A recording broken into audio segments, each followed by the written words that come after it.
media narratives. I'm George Samueli. It is now time for, yes, the Tuesday night edition of the Gaggle live stream. Thank you very much, everybody who has joined me. And there are a few things that I want to get to. And I guess the big story of the day has been the apparent, we haven't had full confirmation of this, but the apparent visit to Moscow by CIA Director John Ratcliffe. Now, this, he's obviously a senior administration official, and while there were media reports about this was certainly not confirmed by anyone within the administration, and it wasn't confirmed by anyone in Russia. So naturally, there's a great deal of speculation as to what this is all about. Now, I'm as as baffled about this as everyone else. I do think, though, that the media line that somehow Ratcliffe is in Moscow in order to warn Putin not to extend the war beyond the territory of Ukraine. I don't think this is likely. Because I don't think right now the Trump administration is in any kind of shape to start issuing threats to anyone. I mean, because basically they just don't have any credibility. It's already been seen that they have limited military capabilities in order to coerce Iran into doing what the United States wants it to do. Yes, of course, they can pulverize Iran, they can destroy Iran, they can wipe it off the face of the earth, but they can't get it to do what the U.S. wants it to do. So that has failed. And when you're shown the limitations of your power, then that's not a good time to start threatening anyone else. Nonetheless, there's obviously a great deal of excitement among the Ukraine Uber Alice. As somebody says here, at least it wasn't Witkoff and Kushner. Yes, I think that is a blessing. Though I don't have a terribly high regard for Ratcliffe. Ratcliffe was clearly one of the people who were pushing for this attack on Iran. Obviously, it was a total disaster. And he, of all people, as the director of Central Intelligence, he, of all people, should have been the one to urge the president against taking this action. And as I've mentioned many times before here, Robert Gates, who had been his predecessor as CIA director under Clinton, I think under Bush, and under Obama. Well, I mean, he'd held a number of different positions, but he had been CIA director. He recounted how Netanyahu had tried to persuade the Obama people to bomb, in fact, he tried to persuade the Bush people to bomb Iran. And it was obviously, it was obvious to Gates and to anyone with even the minimal knowledge of Iran that knocking out the Iranian leadership, killing Iran's top leaders, isn't going to bring the regime to its knees. It just isn't going to do it. So, you can kill Khamenei, as of course Trump did. That isn't going to bring the regime to its knees. And so Robert Gates could see it. Then John Ratcliffe could see it. But in fact, Ratcliffe was taking the contrary view. In fact, Ratcliffe was urging action contrary, this is very important, contrary to the advice of Tulsi Gabbard, who was the ODNI. She was the director of all of intelligence. She said that this isn't going to do any good. On the contrary, an attack on Iran will strengthen the regime because the people will rally behind the government. That's what always happens. You bomb a country, the people will rally behind the government. So it was obvious to her, but Ratcliffe, who clearly is, without question, very, very close to Israel, took the line. No, no, no. We should just simply go ahead and bomb. So I have no faith in Ratcliffe. But as I say, the notion that he's going to go to Moscow now and start issuing threats and suggest to Moscow that, oh, the United States is going to get into a war, is ready to get into a war with Russia if Russia tries extending this war beyond the territory of Ukraine, I think is laughable. Now, maybe he is going to do it. Maybe he's going to try to do that, but I don't think it has any kind of credibility. I don't see the Russians buying into that. Much more likely, and again, I'm speculating like everybody else. Much more likely is that he has the message to Putin: "Hey, let's cool it with the attacks on the cargo ships in the Black Sea. So let's get all the grain out through the Black Sea, and let's cool it with the attacks on one another's infrastructure, energy infrastructure." I think that's much more likely that his message, which is, now's not the time to start destroying energy infrastructure, given the perilous situation in the Middle East, and now's not the time to be sinking cargo ships in the Black Sea. So I think that's what he's likely to say to Russia. In the past, I think Russia might have been sympathetic to such a message. I don't think they're going to buy into it this time. I really think that there's a lot of pressure that's building up on the Kremlin to get this war wrapped up. There's no trust at all in the good intentions of the West in general and the United States in particular. I think they have every reason to suspect that if there is indeed a call for a ceasefire, and a ceasefire on attacks on energy installation, the ceasefire on attacks on Black Sea trade, that's just going to be used for strengthening Ukraine, and in order to come back in a few months' time and to hit Russia again. I mean, that's the way the United States operates. The Russians have seen the way the United States operated in Iran, pretending to go through negotiations and then coming back to hit Iran all the harder.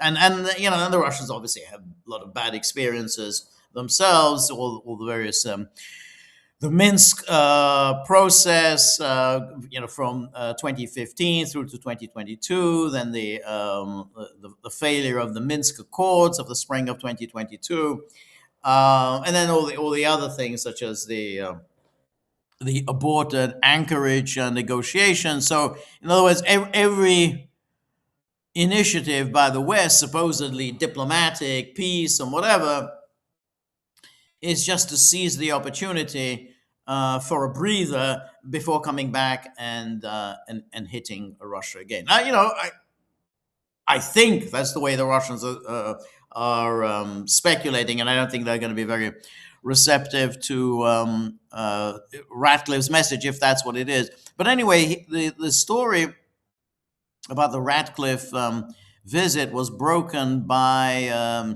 CBS. And here we have, here it is. And you can see CIA Director John Ratcliffe on a John is in Moscow for meetings sources familiar with the situation told CBS News on Tuesday. News of this trip comes after U.S. Air Force Boeing C-17A transport plane. So it's interesting. He traveled in a transport aircraft. Transport plane was spotted at a Moscow airport along with a U.S. diplomatic motorcade. Neither the US nor Russian governments has commented on the identity of the US official in Russia or the purpose of the visit. And then it goes on. Ratcliffe's visit also comes as a recent US intelligence assessments indicate that Putin's risk calculus may be shifting, with the Russian leader potentially increasingly willing to authorize provocative actions against NATO members, including hybrid operations and other deniable measures short of conventional military action, in order to test the resolve of the alliance and the Trump administration. And then here's the Wall Street Journal report, much very similar. Again, surprise trip to Moscow. And CIA Director John Ratcliffe made a surprise visit to Moscow. It came as the U.S. struggles to end Russia's invasion of Ukraine and the Iran war, although the reasons for the visit wasn't immediately clear. The U.S. has collected intelligence showing Russia's early preparations for a possible military mobilization in Ukraine and plans for testing NATO's resolve. And then analysts said Ratcliffe could meet with Russian President Vladimir Putin to deliver a warning. It could be to say, we know what you're thinking about doing, and you'd better not, said Beth Sanner, a former U.S. Deputy Director of National Intelligence for Missile Integration, Beth. It could also be about the Iranian ceasefire and putting someone else in the discussion. She said, adding, Ratcliffe might also touch upon the Kremlin's support for Iran, following a new U.S. sanctions campaign against the regime.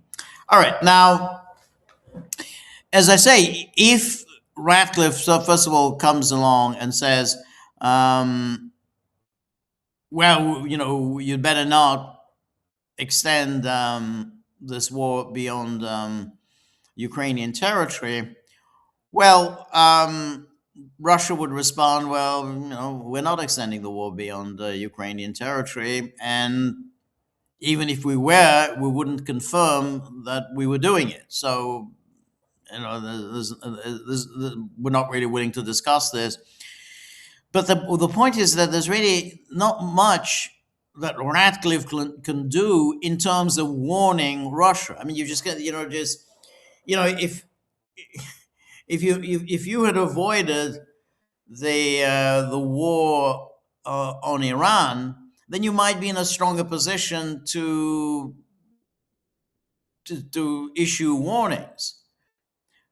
But they hadn't. So the United States is really at a loss as to what to do in Iran. We'll come to that in a minute, but it really is at a loss. I mean, it started with the military option, and then has now gone on to the sanctions and economic pressure option, which suggests that you're out of ideas. Because normally it's the other way around. You start with the sanctions and you keep tightening and tightening and tightening sanctions, applying greater and greater economic pressure, and increasing economic isolation, and then you come in with your military force. That was the way it was done against Saddam Hussein. That was the way it was done against Yugoslavia. That was the way it was done against Maduro. You don't really do it the other way around, because it's kind of back to front. I mean, if you already shot your military load, and that didn't deliver the goods, then it's obviously economic pressure isn't going to deliver the goods either. I mean, your military is that's your strong card. You play it at the end. You don't play it at the beginning and then go to a weaker card. Anyway, So it really isn't in a very strong position to start threatening and issuing ultimatums. And again, I don't know if that is what the message that Ratcliffe conveyed. I do think, though, it is interesting that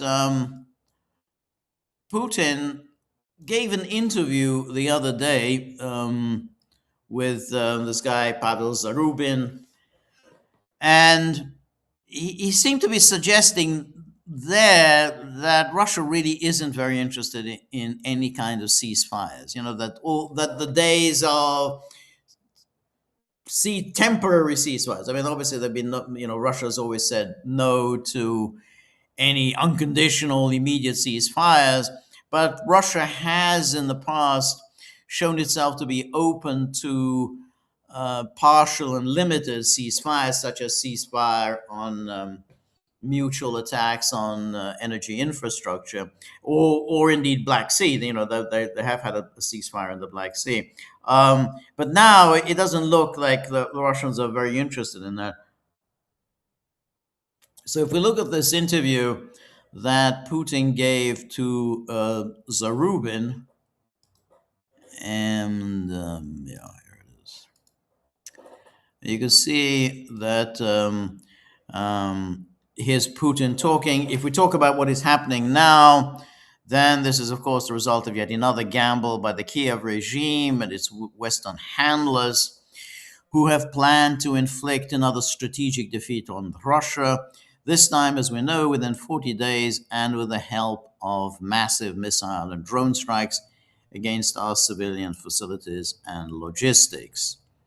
And then the goal was publicly stated: the destruction of entire sectors of our country's economy, the undermining of the unity of our people, cohesion of Russian society. In short, the goal is to bring Russia to ruin, something they've long dreamed of and constantly talked about.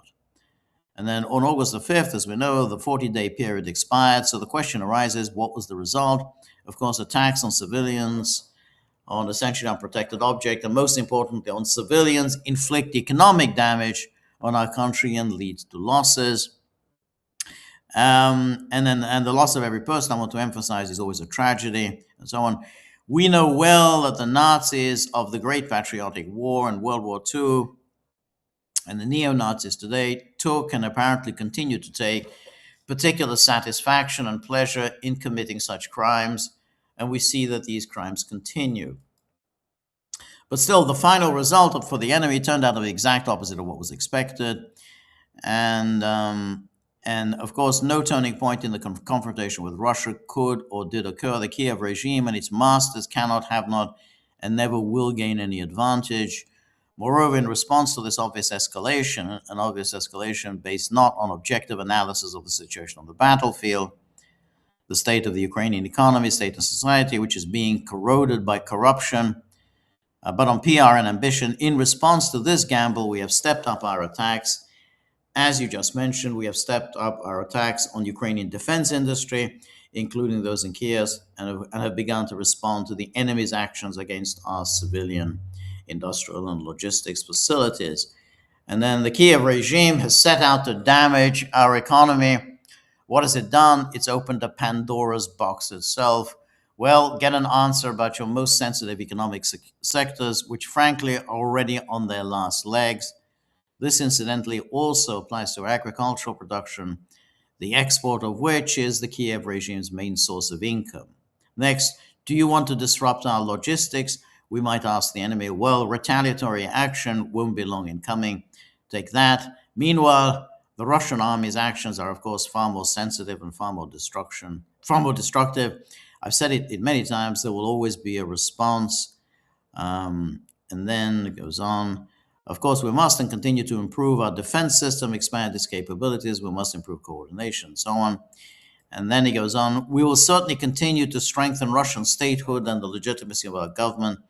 At the same time, Russia's response to the Kiev regime's latest provocation appears to be highly sensitive, leading to serious consequences and escalating the situation to a critical level in a number of key areas. This is precisely why the Kiev authorities are currently, through intermediaries whose opinions we certainly respect, attempting to extricate themselves from the current situation. That's the key here. This is precisely why the Kiev authorities are currently, through intermediaries whose opinions we certainly respect, attempting to extricate themselves from the current situation, which I would like to emphasize they themselves provoke.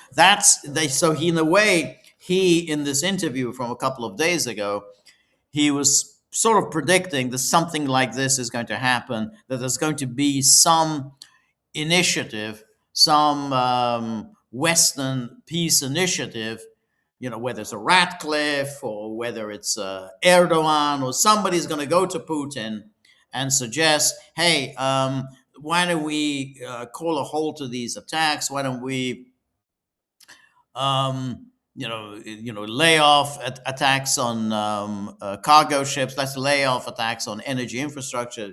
Things are very dire in the world, and let's just cool it. Continue attacks on one another on the front, but just leave the attacks on the energy infrastructure. And that's what Putin is saying. Yeah, that's what they're going to do here. That's what they're trying to do. They're trying to persuade us to stop. And it's very much saying Ukraine and its masters. They are now putting forward all these feelers to telling us really to stop this, because it's obviously is hurting Ukraine. I mean, it's really is. Ukraine is really being hit very hard. There's no question, and clearly not being able to sell its grain is a serious issue. I mean, as it is, Ukraine is an economic basket case. Ukraine is entirely dependent on the Western powers. So now it's not going to earn anything. I mean, it can't sell anything on world markets. So that's why it was always likely that there would be this kind of an initiative. I thought that it would come from Erdogan. Erdogan is always the very slippery, slimy customer who's long been pretending to be a friend of Russia, a friend of Putin, but it's always treacherous. I mean, it's just it's always on hand to give negative advice to Russia. But here you can see, that's why I wanted to emphasize that in this interview, it's clear that this is what Putin was expecting. This is precisely why the Kiev authorities are currently, through intermediaries whose opinions we certainly respect, attempting to extricate themselves from the current situation, which I would like to emphasize they themselves provoked.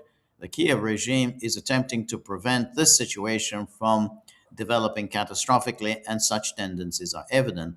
At the same time, the proposals we receive are sometimes, I would say, exotic and unacceptable. This is quite remarkable, exotic and unacceptable. You think, what does that mean, exotic and unacceptable? I mean, anyway, we are always ready for dialogue on peace, but only on the basis of realities unfolding on the ground. And then, so the Zarubin then chimes in, I can't help but ask, what kind of exotic proposals are these? And then Putin says, well, I wouldn't like to talk about this or go into detail right now, because this is a kind of sounding out of various possible agreements. They have been discussed in one way or another before, but now this situation, they are being presented in a different way. But it's premature to jump ahead and talk about what could form the basis of possible agreements. Again, as Zarubin goes in, well, because the Russian attacks on ports, we sometimes hear rather hysterical statements from Kiev officials, including at the UN, about how the world could be on the basis of, or could be on the brink of famine because grain supplies have been paralyzed, and they blame us, of course. And then Putin says, I've already said that the Kiev authorities themselves have let the genie out of the bottle. And that's true. I mean, the recent attacks on grain cargo ships, That was started by Ukraine. I mean, Russia obviously responded, but that was part of the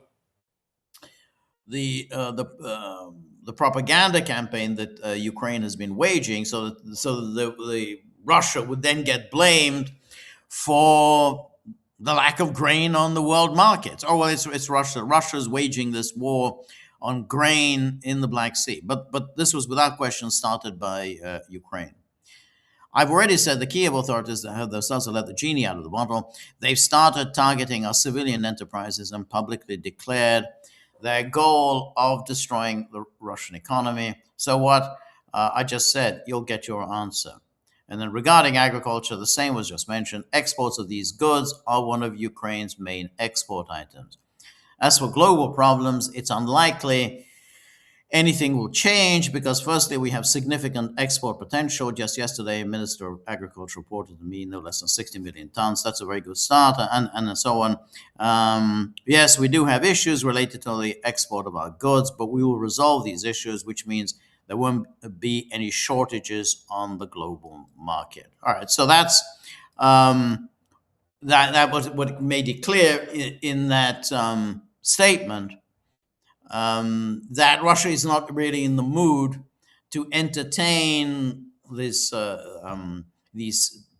temporary partial ceasefire offers. And there's nothing new about that. We had all this in previous years. We had this in 2022, 2023. And usually, as I say, it was Erdogan who stepped in and said, well, let's just, let's have a partial ceasefire. I don't think Russia is much in the mood for that, largely because of all this belligerent talk that has come from the Western powers. I mean, we talked the other day about the Andy Burnham. And that's very interesting. This is Andy Burnham, who was in Kiev Kiev on Monday for the Coalition of the Willing and the celebrations of Ukraine's 35th anniversary of its independence. And there he was, banging his fist on the table and issuing these threats against Russia. And here's the write-up in Politico.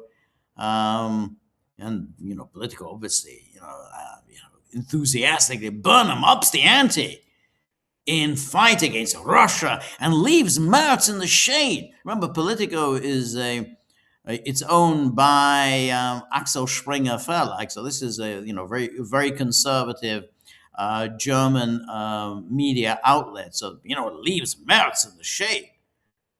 And then here's the missile initiative. This is the initiative. Remember, we talked about this yesterday. This missile initiative on Burnham's part, whereby the UK will divulge to Ukraine the very essentially the technical secrets of the Storm Shadow, and of course, and that they're going to build these drones together, all but making the UK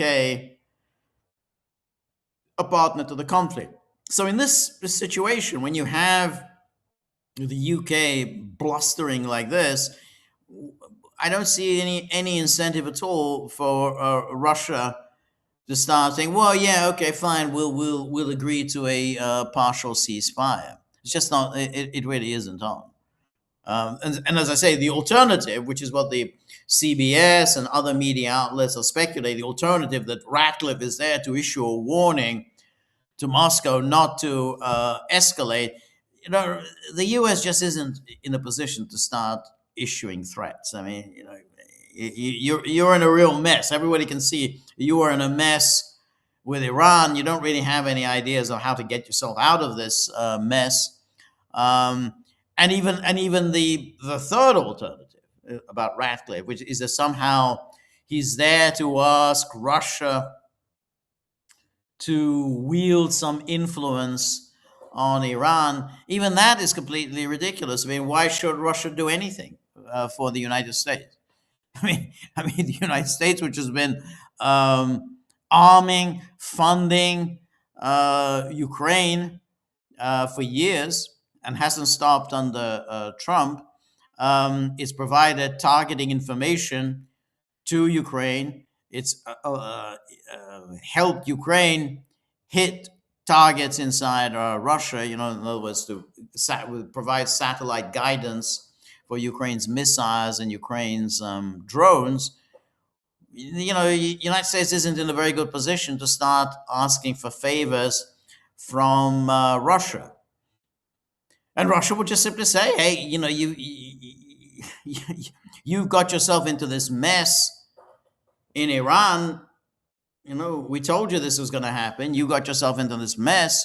You got to get yourself out of it. We're not going to help you." So that seems to be an even less likely scenario. Well, but not impossible that Ratcliffe is going to ask for some help from the Russians, but then they're not going to offer anything. Anyway, back to this great hero, Andy Burnham.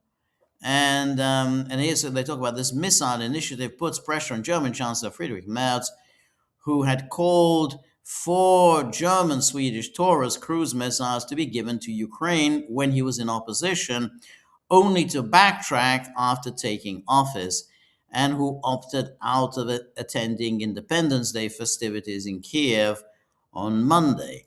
And then Burnham was allowed to enjoy the limelight as the only E3 leader to attend the session in person, with Macron hosting Mohammed bin Salman and Merz attending to a domestic crisis.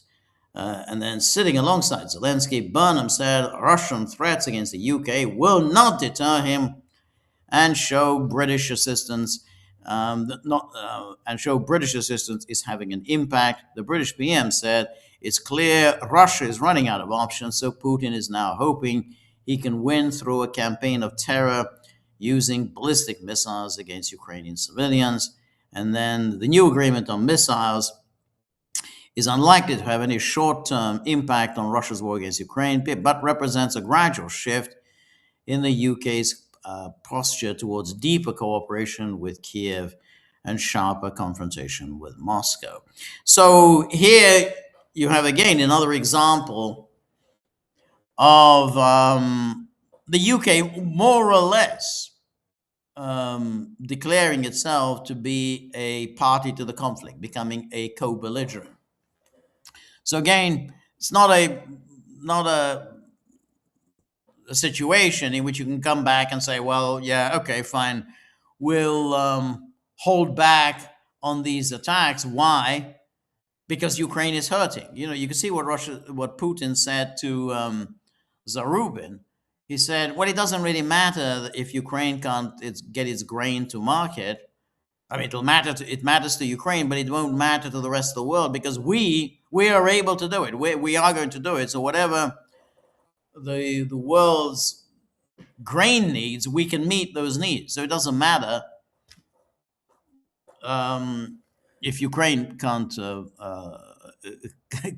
get any of its grain to market. So that's very important, and it's very instructive that Putin said that to Zarubin. In other words, he was already expecting, we're going to get this weeping and wailing from the Americans, from the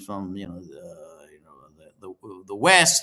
Oh my God, the world is facing starvation. I said, nah, the world isn't facing starvation. So you have here the situation with the Germans, because although it is true that Merz hasn't he didn't show up at this at the coalition of the willing. Germany, as things stand, Germany is going ahead with building long-range missiles to hit targets inside Russia. So if you're Russia, you know, if you're the leader of Russia, you're more or less thinking in terms of, well, the West is planning to go to war against us really within the next few years. Those are their plans. They're building their missile capability, and they're obviously waiting for the right moment to hit us.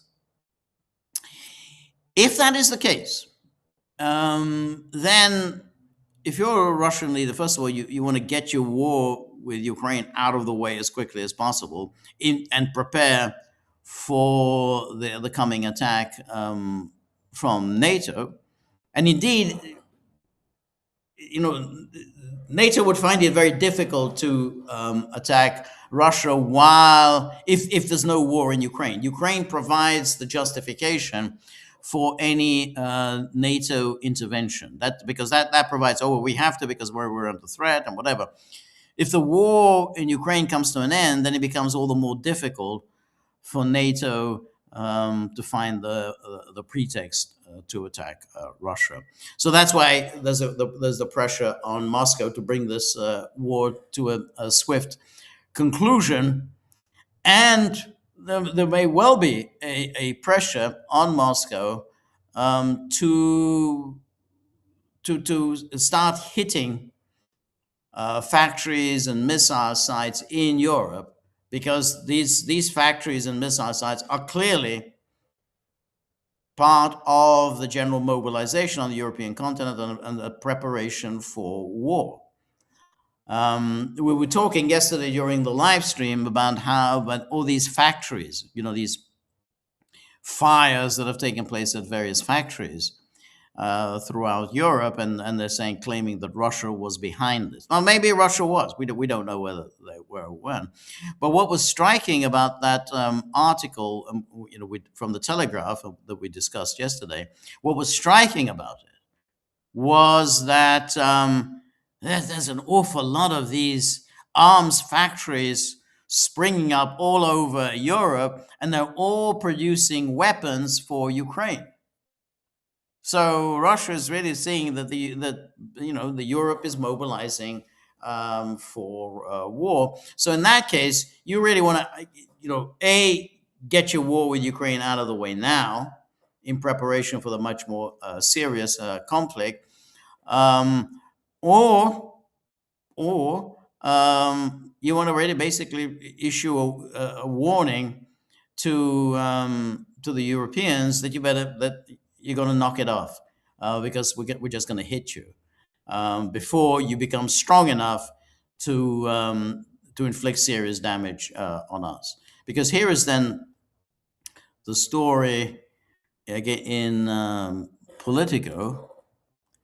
It says here that Germany plans a 12 billion euro missile program to deter Putin. So, leave aside the tendentious framing of the story, to deter, rather than, it's in preparation for an aggressive war. Internal Defense Ministry documents say the plan for a new long-range strike arsenal ranges from cheap cruise missiles to Tomahawks and future hypersonic weapons. And then the German government expects it will need almost 12 billion euros to build a new arsenal of long-range weapons aimed at deterring Russia. Again, skip all this, the tendentious framing, deterring Russia, as if Russia is just about to attack. In fact, when you start making plans like that, then you kind of, you're laying the groundwork for a Russian attack, because then Russia will feel nothing but anxiety about a major German rearmament program. The weapons would give German forces the ability to hit targets hundreds or even thousands of kilometers behind the front, potentially including command centers, airfields, missile launchers, and supply hubs. Internal documents call the effort a top priority for both Germany and NATO, coming at a time where European countries are rearming to deter what they see as a rising threat from Russia. And then they say the goal is to allow German forces to strike far into the rear area of an adversary and maintain the ability to respond with conventional weapons below the nuclear threshold.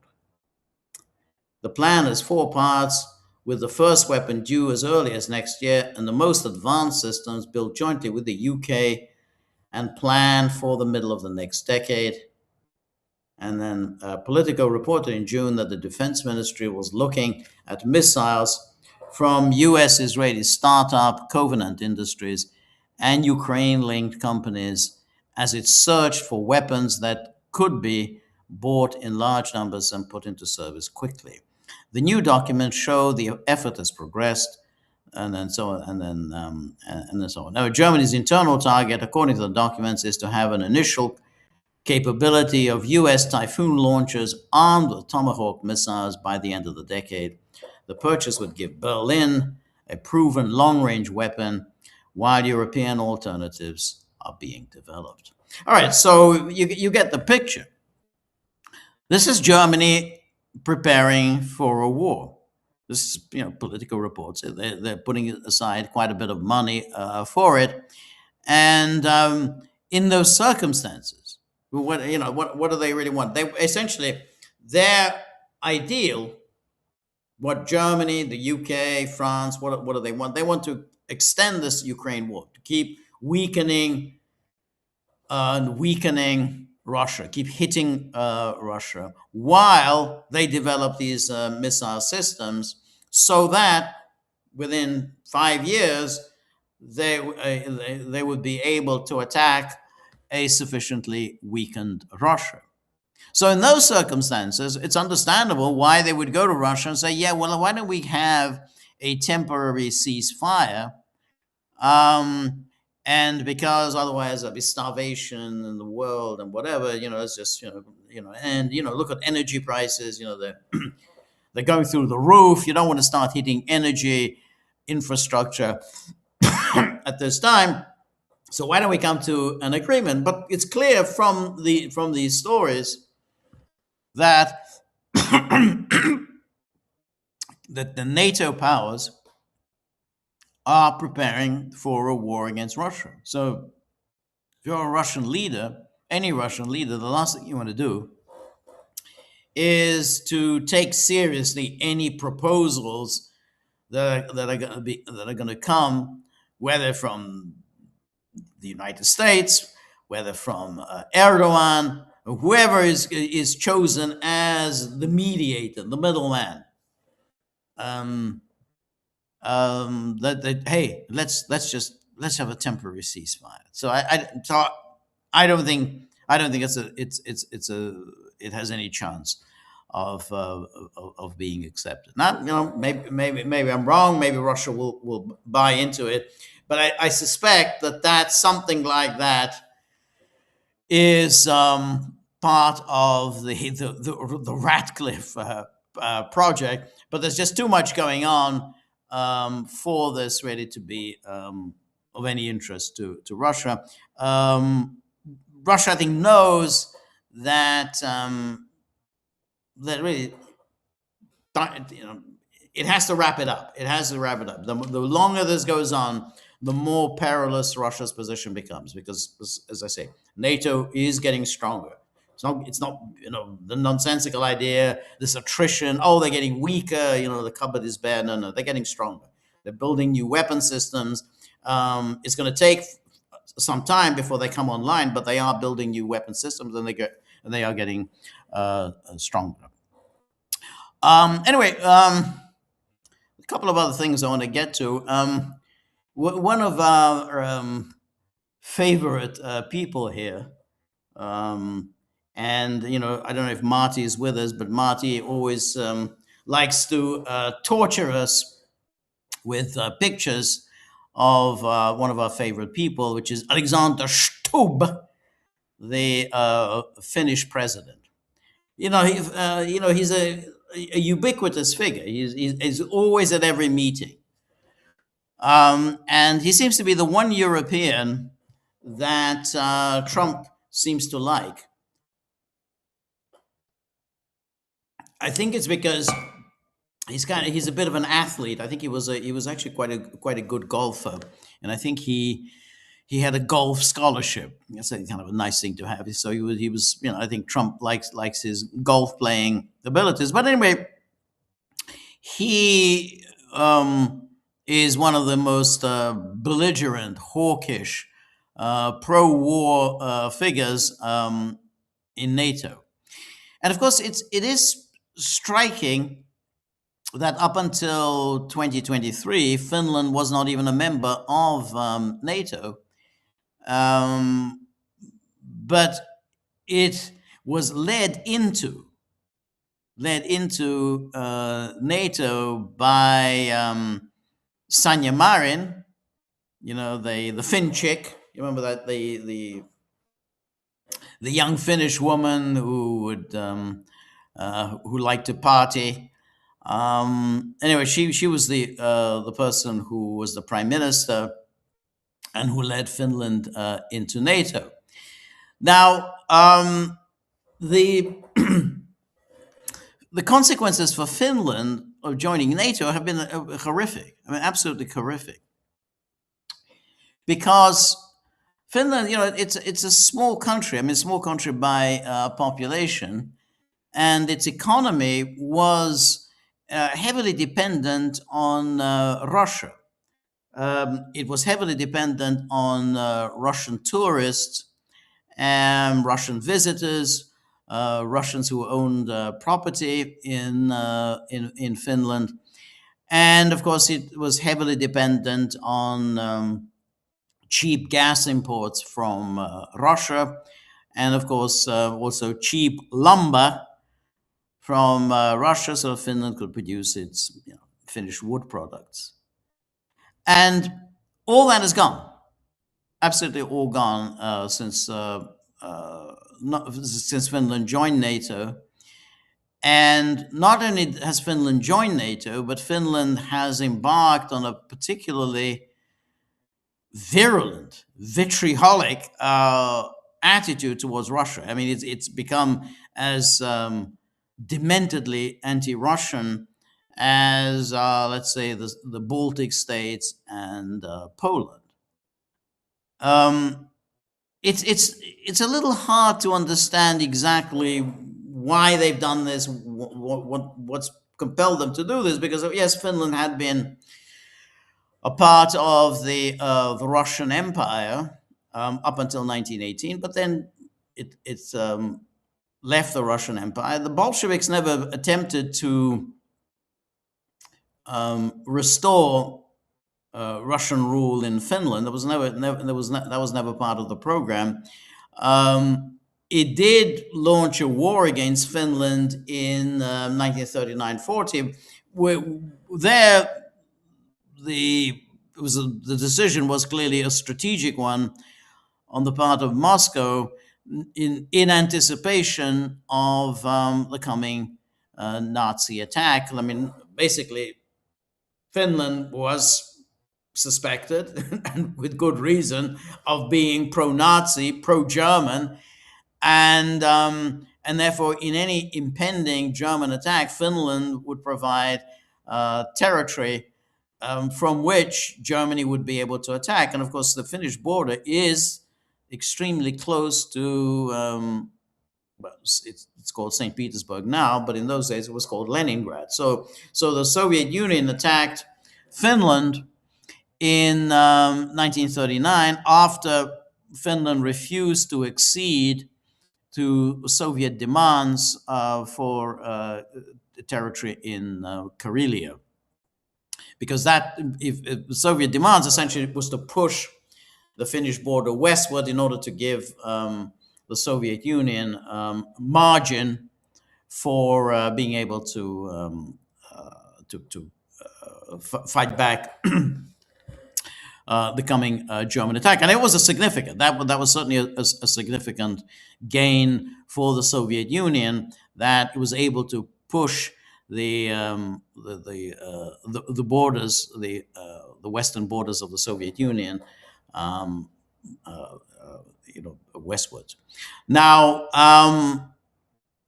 but then of course Finland took part in the Nazi attack on the Soviet Union in 1941. Finland, of course, also invaded the Soviet Union. Finland was, among the forces that besieged Leningrad. But after the war, again, Finland was not incorporated within the Soviet Union, unlike the Baltic states that were restored under Soviet rule. Finland wasn't brought back under Soviet rule. And moreover, Finland managed to escape having a communist government imposed on them by Moscow. So that was, which wasn't the case elsewhere, wasn't the case in Poland and Bulgaria and Romania and Hungary. They all got communist governments, but Finland didn't. Finland managed to have a democratic, non-communist government. The only thing that was required of Finland during the Cold War was a commitment on Finland's part never to join any alliance directed at the Soviet Union. That was all. That was, and hence the sort of pejorative term of Finlandization. And then after the end of the Cold War, the Russian Federation and Finland rewrote their treaty. There was a Soviet-Finnish treaty at the end of World War II, and now there was a new treaty between the Russian Federation under Yeltsin and Finland. And there was no longer a prohibition on joining hostile military alliances, and indeed there was no longer even a prohibition on joining the EU. Finland, of course, then went ahead, applied to join the EU, and then after 2022, Finland said, "Oh, we got to join NATO." There was, of course, no referendum in Finland because, of course, there are never any referendums anywhere in Europe about NATO expansion. The public must never be allowed to have any say in whether they want to join NATO, because the last thing you want is to have some kind of a public debate, because of course if you're in Finland and you share an 800-mile border with the Russian Federation and you have a you have a strategic, you're located strategically, so therefore NATO can use your territory for all manner of electronic eavesdropping installations. Then you can say, this is a piece of strategic real estate. So if there's any conflict between NATO and Russia, we are going to be the first target, because Russia is going to want to knock out any missile sites, any electronic eavesdropping sites in Finland right away. We're going to be the first in the line of fire. That would have come up in a debate if they had one. But in fact, there was no debate. Sanna Marin just rushed this NATO application through. And since then, Finland has been the most belligerently anti-Russian, among the most belligerently anti-Russian members of NATO, just, alongside the Baltics and Poland. But as I say, it's always difficult to understand exactly what's the reason for this. In what way was Finland treated badly by the Soviet Union and by Russia? Yes, there was the Soviet-Finnish War. It was a particular circumstances. The Soviet Union was expecting the Nazi attack. The Soviet Union issued an ultimatum to Finland to cede territory to the Soviet Union. I'm sure Finns didn't particularly like it. Nonetheless, you know, I mean, they, as things were at the time, the Finns, they turned to Germany and they said, "Hey, we don't want to cede this territory. Are you going to help us?" But this was still in the time of the Soviet German cooperation, so the non-aggression pact. And Finland had indeed been discussed between the Soviet Union and Nazi Germany. And so the Germans said to the Finns, "There's nothing much we can do for you. You're on your own." But Finland nonetheless said, "No, we're not going to cede this territory." Well, okay, they didn't really they didn't want to do it, but they eventually had to cede the territory because there's a war on, and this was a piece of strategic real estate. The Americans and the British did exactly the same thing to numerous countries in innumerable circumstances. That when there's a war on, and we need a piece of strategic real estate, then we issue an ultimatum, and you better hand over that real estate. Of course, that famously that was done to Iran curiously enough, in 1941. It's now I think it was about 85 years ago, maybe today, when the Soviet Union and Great Britain, so by now allies in the war, essentially invaded Iran. The Soviet Union from the north, the UK from the south, and they partitioned Iran among themselves. No one really talks about that. But it was brutal. It was cruel. Why did they do it? Well, because there was a war on in Iran. Was strategically located, and they wanted to make sure that Iran wasn't going to be used by Nazi Germany. To threaten British interest in the Middle East, and of course to threaten, obviously, the Soviet Union. So when people are weeping and wailing and tearing their hair out about the Soviet demands to Finland in 1939 that you have to cede territory to us, and they did it in the circumstances when they're actually in preparation for the coming war, and which in the end was significant. That was the fact that the Soviet Union won that war against Finland, and Finland was forced to cede territory to the Soviet Union. That territory that Finland was forced to cede proved significant in 1941 when Germany unleashed its forces against the Soviet Union. Similarly, with the Baltic states, the Soviets who took the Baltic states. That was a significant piece of real estate that slowed the German advance. But as I say, what the Soviet Union did to Finland is pretty much what the Soviet Union and Britain did to Iran. What the United States did to Iceland. The United States just took Iceland. Boom. United States took Iceland when it wasn't even at war. This was already in preparation for the war, but the United States took Iceland because they were already getting ready for the war against Germany. But at the time when FDR took over Iceland, the United States and Germany were not yet at war.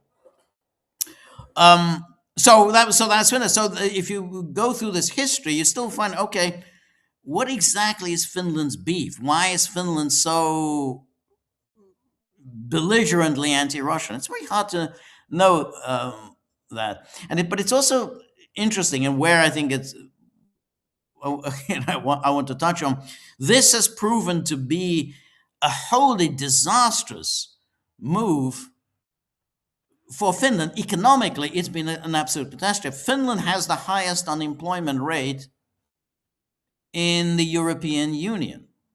Finland has the highest unemployment rate. It's because of the economic calamity that was caused by this break with Russia. Finland depended on Russia. Finland has the highest energy prices in Europe, because it no longer gets its gas. It was reliant on cheap gas from Russia. It doesn't get it anymore. So no cheap lumber for your finished wood products. So they don't have anything. It's an economic basket case, and all they have is this constant blathering on about Russia. It's like, your go-to solution to all your problems, where you just blather on a little more about Russia. But anyway, Stubb, one of the stupidest men in Europe today, and that's saying something. I mean, but Stubb in particular is very stupid. I mean, he even kind of looks about as intelligent as he is. If you look at his statement that he made while he was there, of course, the 35th anniversary of the independence, and of course the coalition of the willing. Yeah, I'm willing. I'm willing. I want to be there. And anyway, he was speaking, giving an interview, and what he said was quite interesting. Here is saying that Finland Stubb deep strikes into Russia, only way to push Moscow toward peace talks.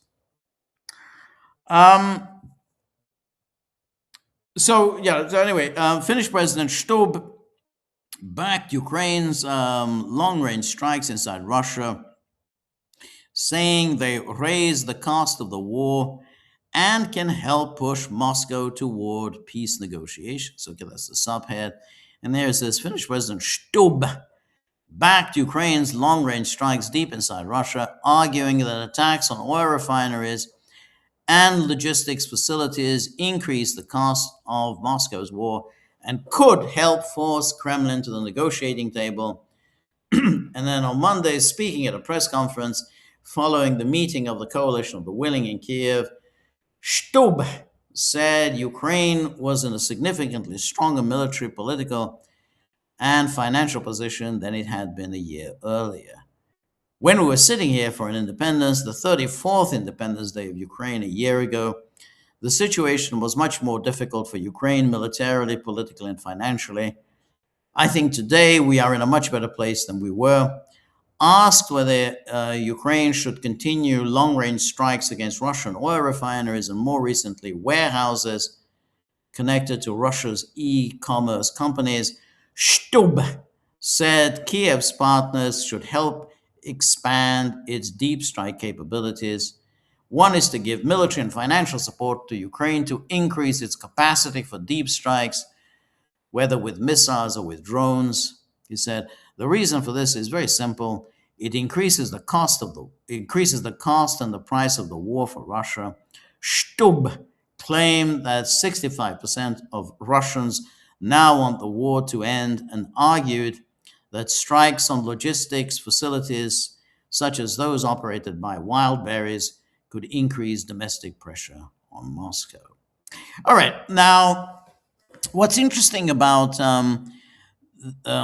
those comments is, first of all, he has nothing to say.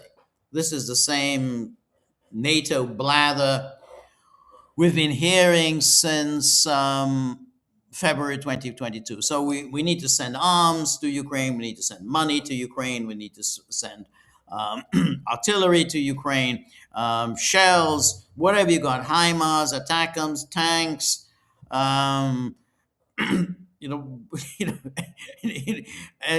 almost anything at all that moves, send it all to Ukraine. Why? Well, the more we send, the more money we give them, the quicker this war will come to an end. The more likely it is Putin is going to come to the negotiating table. So they've been repeating the same thing. Now, what's striking is that, of course, none of that has happened. And none of that was ever likely to happen. I mean, the more arms that you send to Ukraine, the more it's guaranteed that this war will go on, because the more it's guaranteed that the Russians will be confirmed in their belief that NATO is out to destroy them. And whatever gave them that idea? NATO wants to use Ukraine as a battering ram to destroy Russia. That's it. I mean, that confirms it.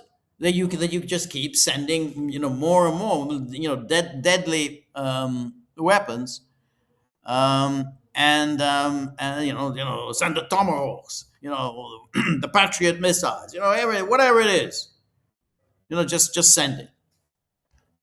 And somehow that's going to bring Putin to the negotiating table. Well, it's very odd because it doesn't look that it's had much effect. Putin was at the negotiating table in the spring of 2022, and we know what happened there.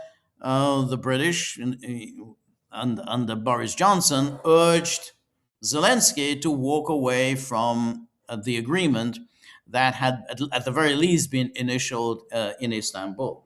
So this notion that the more you send, the more likely it is that Putin will come to the negotiating table is of course nonsense, and of course it will have the exact opposite effect.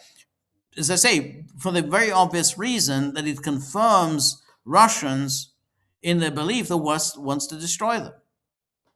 If you want to persuade the Russians that the West has no intention of destroying you, the West doesn't want to take over your country, and divide it up among themselves. If you want to persuade them that that's not the West's intention, then you should be urging peace and reconciliation with Russians, and then they might think, well, maybe the West isn't so bad after all. Maybe they mean well. Maybe we've just been misled by the propaganda from the Kremlin.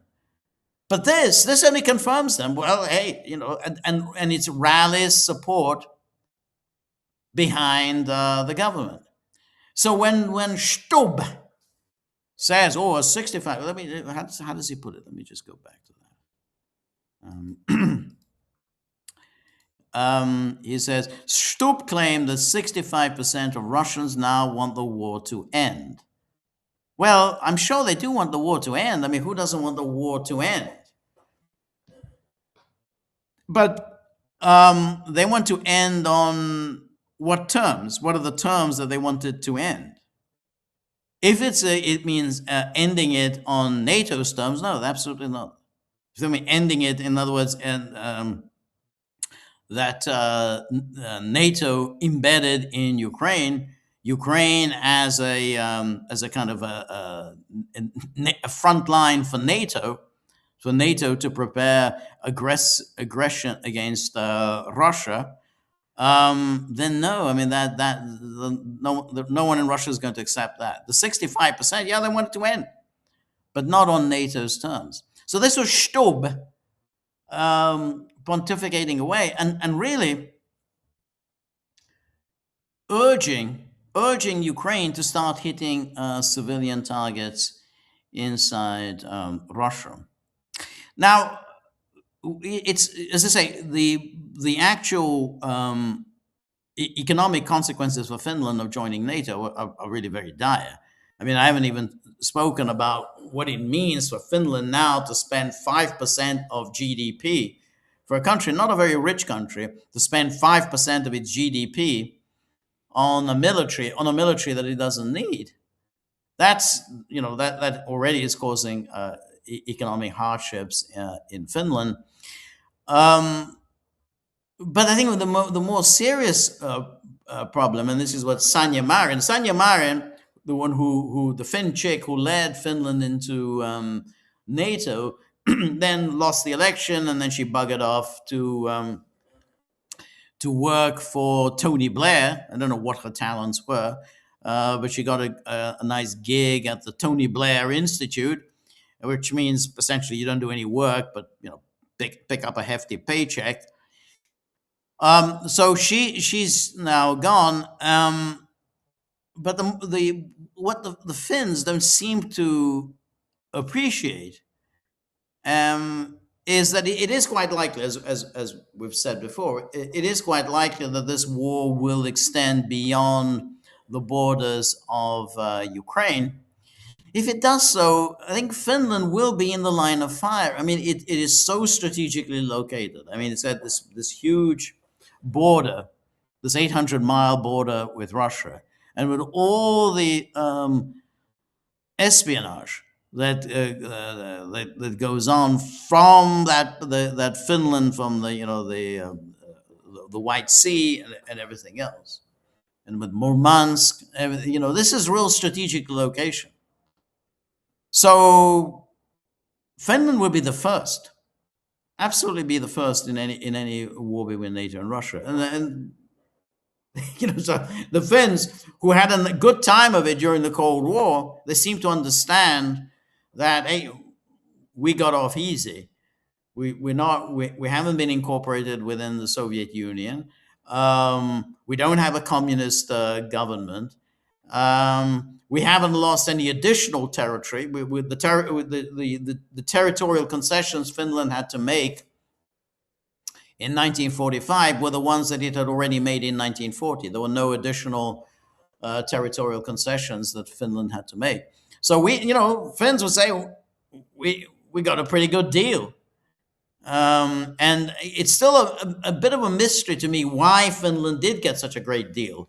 Why Stalin had this seems to be a soft spot for Finland. But anyway, they did. But now I think that their luck may have run out, and goes back to the issue of how it is that you have governments that pursue policies that are obviously inimical to the interests of their people, and yet they just continue to govern. I mean, the entry into NATO there was no necessity for it whatsoever. Finland faced no threats whatsoever. But now, once you're in NATO, you do face a threat, and of course, and then there's the impoverishment, and yet, Stubb, they continue to be in power. And this kind of brings me back to the interview that I had today. I don't know whether people have had time to watch it. It's posted on the Gaggle locals board, and it's also posted on YouTube. It's with Daniel Deme, who is the publisher of Hungary Today, and what I think our discussion. I mean, we obviously we touched on a number of areas, but we kept coming back to an interesting issue, which was why did Hungarians vote for an obviously unsuitable man to be prime minister? They had it pretty good. Hungary had it really good for 16 years. Was Orban perfect? Of course, Orban wasn't perfect. Nobody is perfect. Fidesz made, mistakes. Everybody makes mistakes. But Hungary had it pretty good. The 16 years were pretty good years. The economic development numbers have done pretty good. Hungary's per capita GDP rose at a rate faster than the rate of other EU countries. Orban kept out migrants. Orban managed to retain national sovereignty. There's a limit to how much sovereignty you can have in the EU. We have to be realistic about it. If you're in the EU, your sovereignty is definitely constricted. But he tried to retain a certain measure of it, certainly on the question of immigration, and Hungary paid the price with these huge judgments against Hungary by the European Court of Justice, and therefore the 1 million euros a day fine that Hungary has had to pay is still paying. And then, of course, in terms of education and the restriction on LGBTQ propaganda in schools and on public television. But these are all, whether you agree with those things or you don't, these are all national sovereign decisions, and Hungary retained its right to make its own decision about education and culture, and its own decisions about its economic policies. It's whether it is going to have an economy that favors local producers, or whether it's going to have an economy that's going to be overtaken by the European and international giant corporations. So, yeah, I mean, maybe the competition wasn't fair, but I think it's perfectly reasonable for any national sovereign government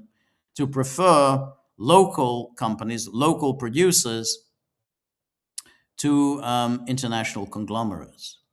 And the same thing goes for in the sphere of culture, where the government applied pressure against universities and tried to persuade them to promote Hungarian culture rather than American culture, rather than German culture, and whatever. There was a huge protest, regular protests outside, particularly the kind of school for the theater and visual arts here in Budapest, which is it's just next door to where I live. So there were daily protests because of the Hungarian government's policy that were constricting the freedom of the administrators to impose their curriculum on the school.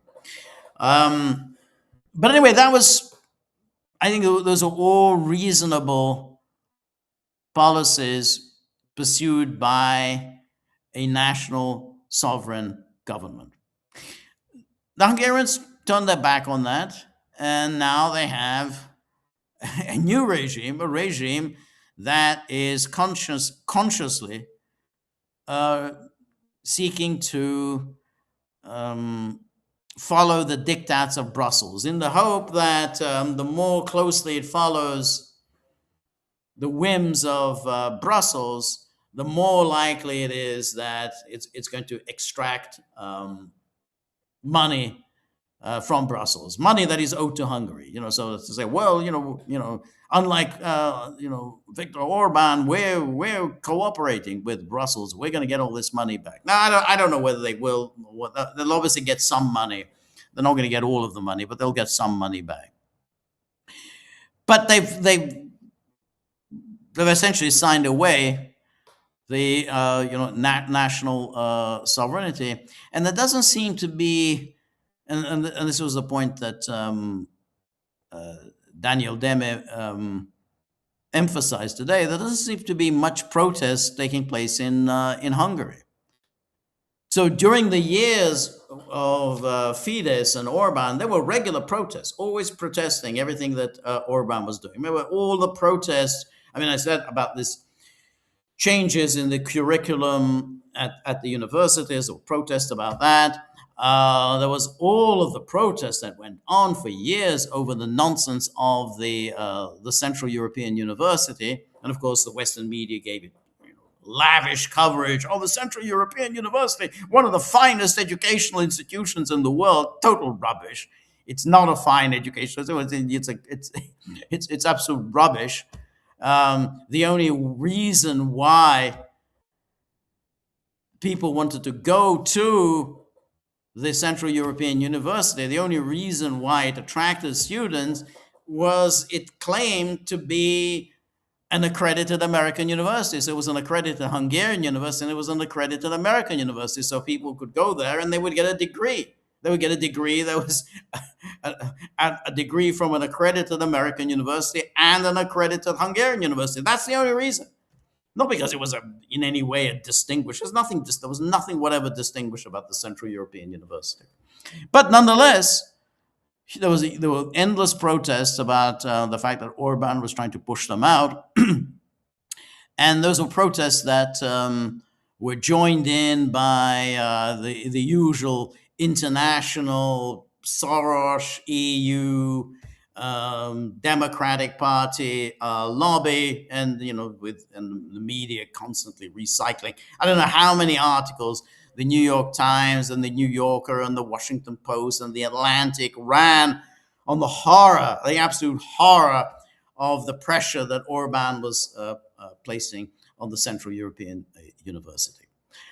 But now it's gone, and we don't see any protests about what's going on in Hungary today. They're closing down all of the institutions that were created under Viktor Orban, such as the Matthias Corvinus Collegium, gone, and the various media outlets that have been supportive of Fidesz, gone, um, and you think yourself, well, how come people put up with this? It's a difficult question, and can't say I fully know the answer why democracies turn out to be as easy to manipulate as they have turned out to be. So that's why I think about Finland. Why is it that Finland, which is pursuing policies that are obviously contrary to their national interests, why does it go? Why do the Finns put up with it? Why do the Finns put up with impoverishment, the highest unemployment rates in Europe, and a security system that puts them into serious jeopardy? I mean, they are absolutely in the front line in any possible NATO or Russia war. And so, we have this here in Hungary. We have this nitwit Anita Orban, who is constantly sending out these Facebook posts or tweets in which she meets the Luxembourg foreign minister, and then she declares Hungarian diplomacy is back. Hungarian diplomacy is back. Hey, I met the foreign minister of Luxembourg. You haven't actually accomplished anything for Hungary. There's nothing in it for the Hungary. I mean, even the minimum, you're not getting any additional investment from Luxembourg or any wealthy EU state. You're not even getting that. All you're getting is instructions from other EU foreign ministers. This and this is what you need to do in order to get any money from the EU. Anyway, I did want to touch on Iran. And when as I said, there is obviously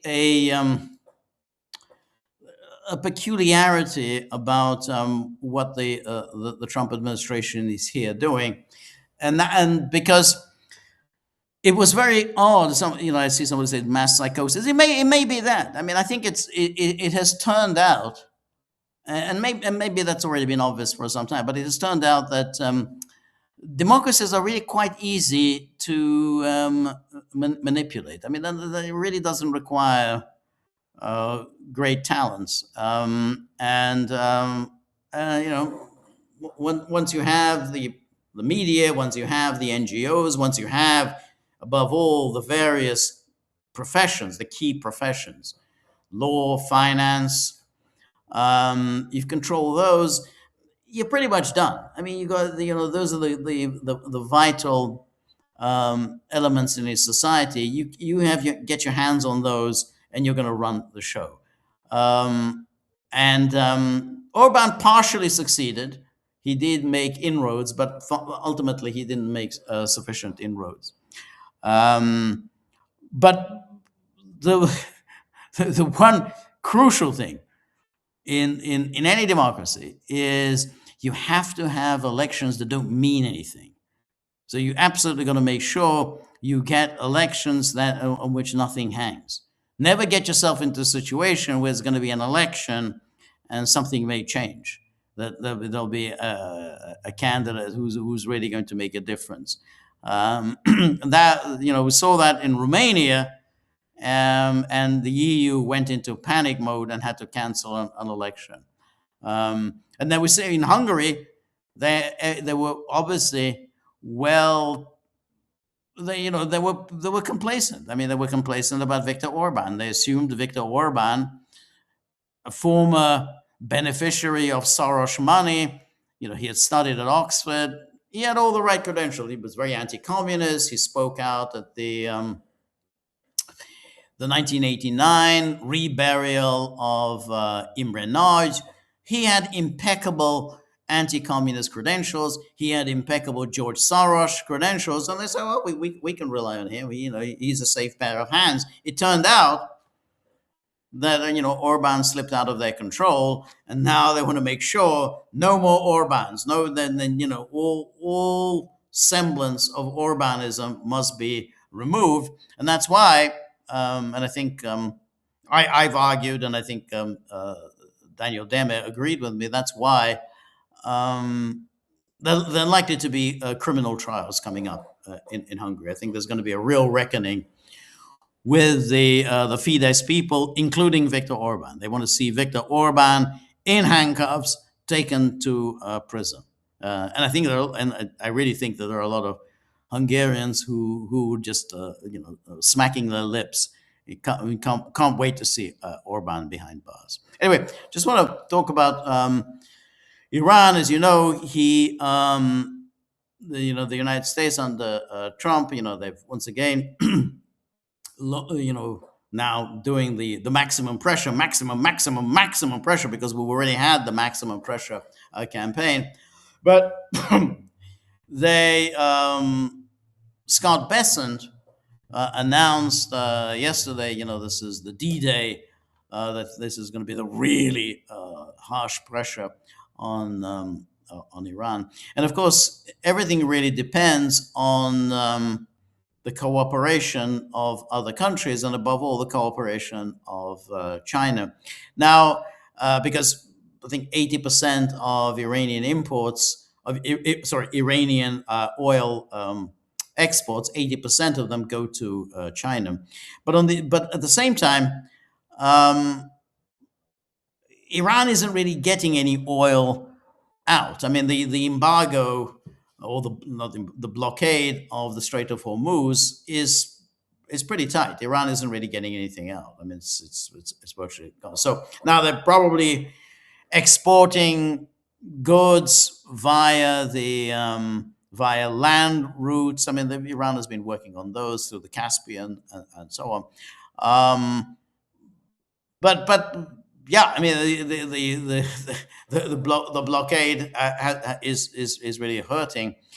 The problem for the United States is that it's not going to bring Iran to its knees. I mean, they're going to take their punishment. They're going to take this the policy of starvation and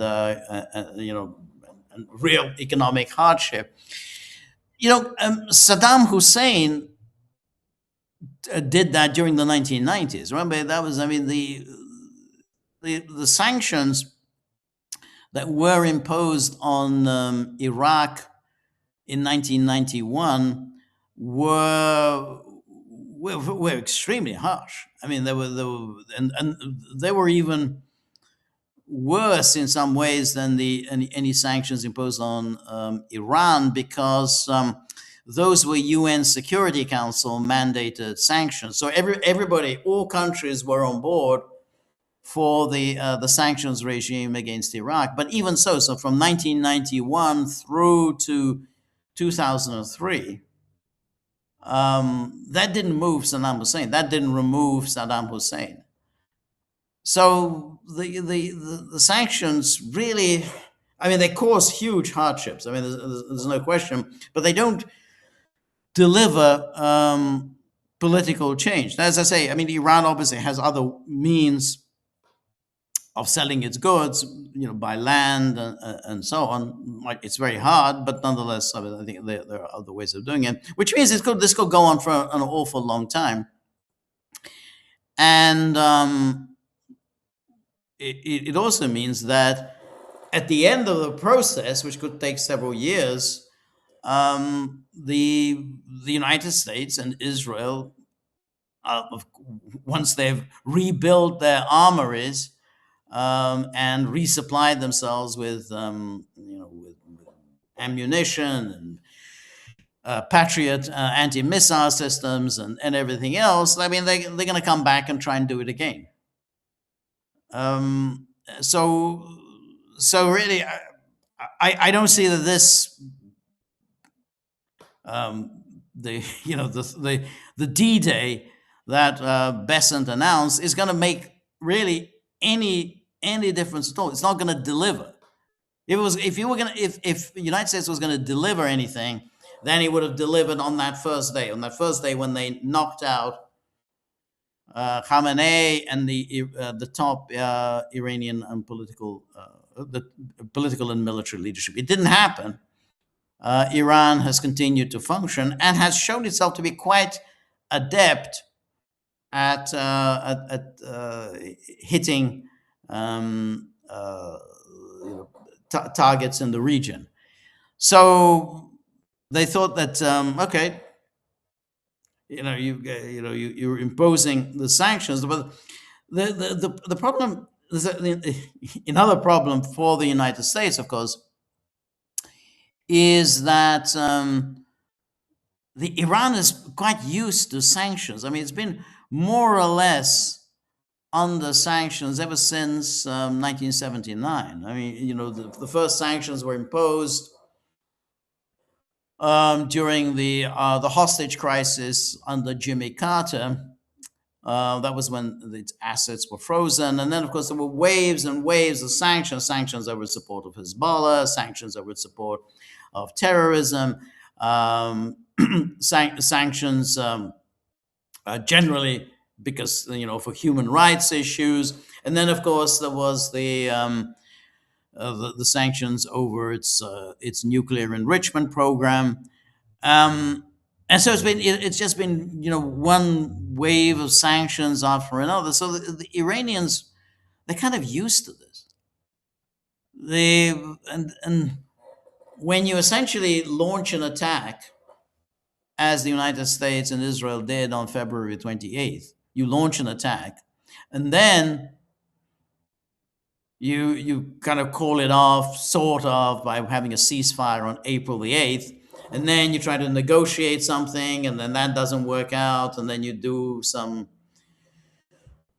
half-hearted attacks, which is what the United States has been doing, just half-hearted attacks on Iran. And then after all of that, you come back and again inflict sanctions. Well, then you're going backwards. You're essentially admitting to Iran that you don't have a military option. You used your military option, and it hasn't delivered. So now you're going backwards, and you're saying, okay, well, now I'm going to do the economic option. As I said, it's always the other way around. You do your sanctions first, and then you have your military attack. It's not that way, unless, and I think it's likely they're going to come back and do it again. Maybe not under Trump. Whoever comes after Trump. I mean, I don't think there's really much of a difference between Democrats and Republicans on this, but they're going to come back and hit Iran after the sanctions have weakened Iran sufficiently. I mean, that's generally the idea. So you have 2-3 years of serious impoverishment, and then boom, you come back and hit them again.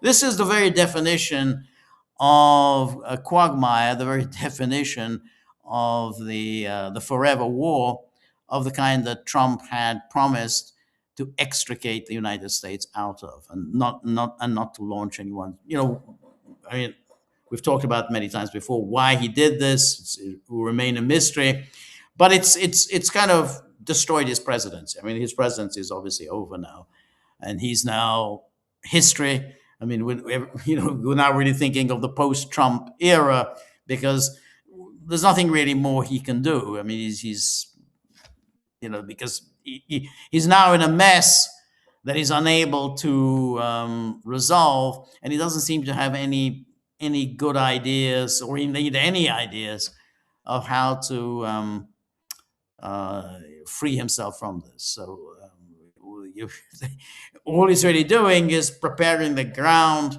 for the next man in. The next man in is going to have to make a decisions to continue with the sanctions or to launch yet another attack on Iran.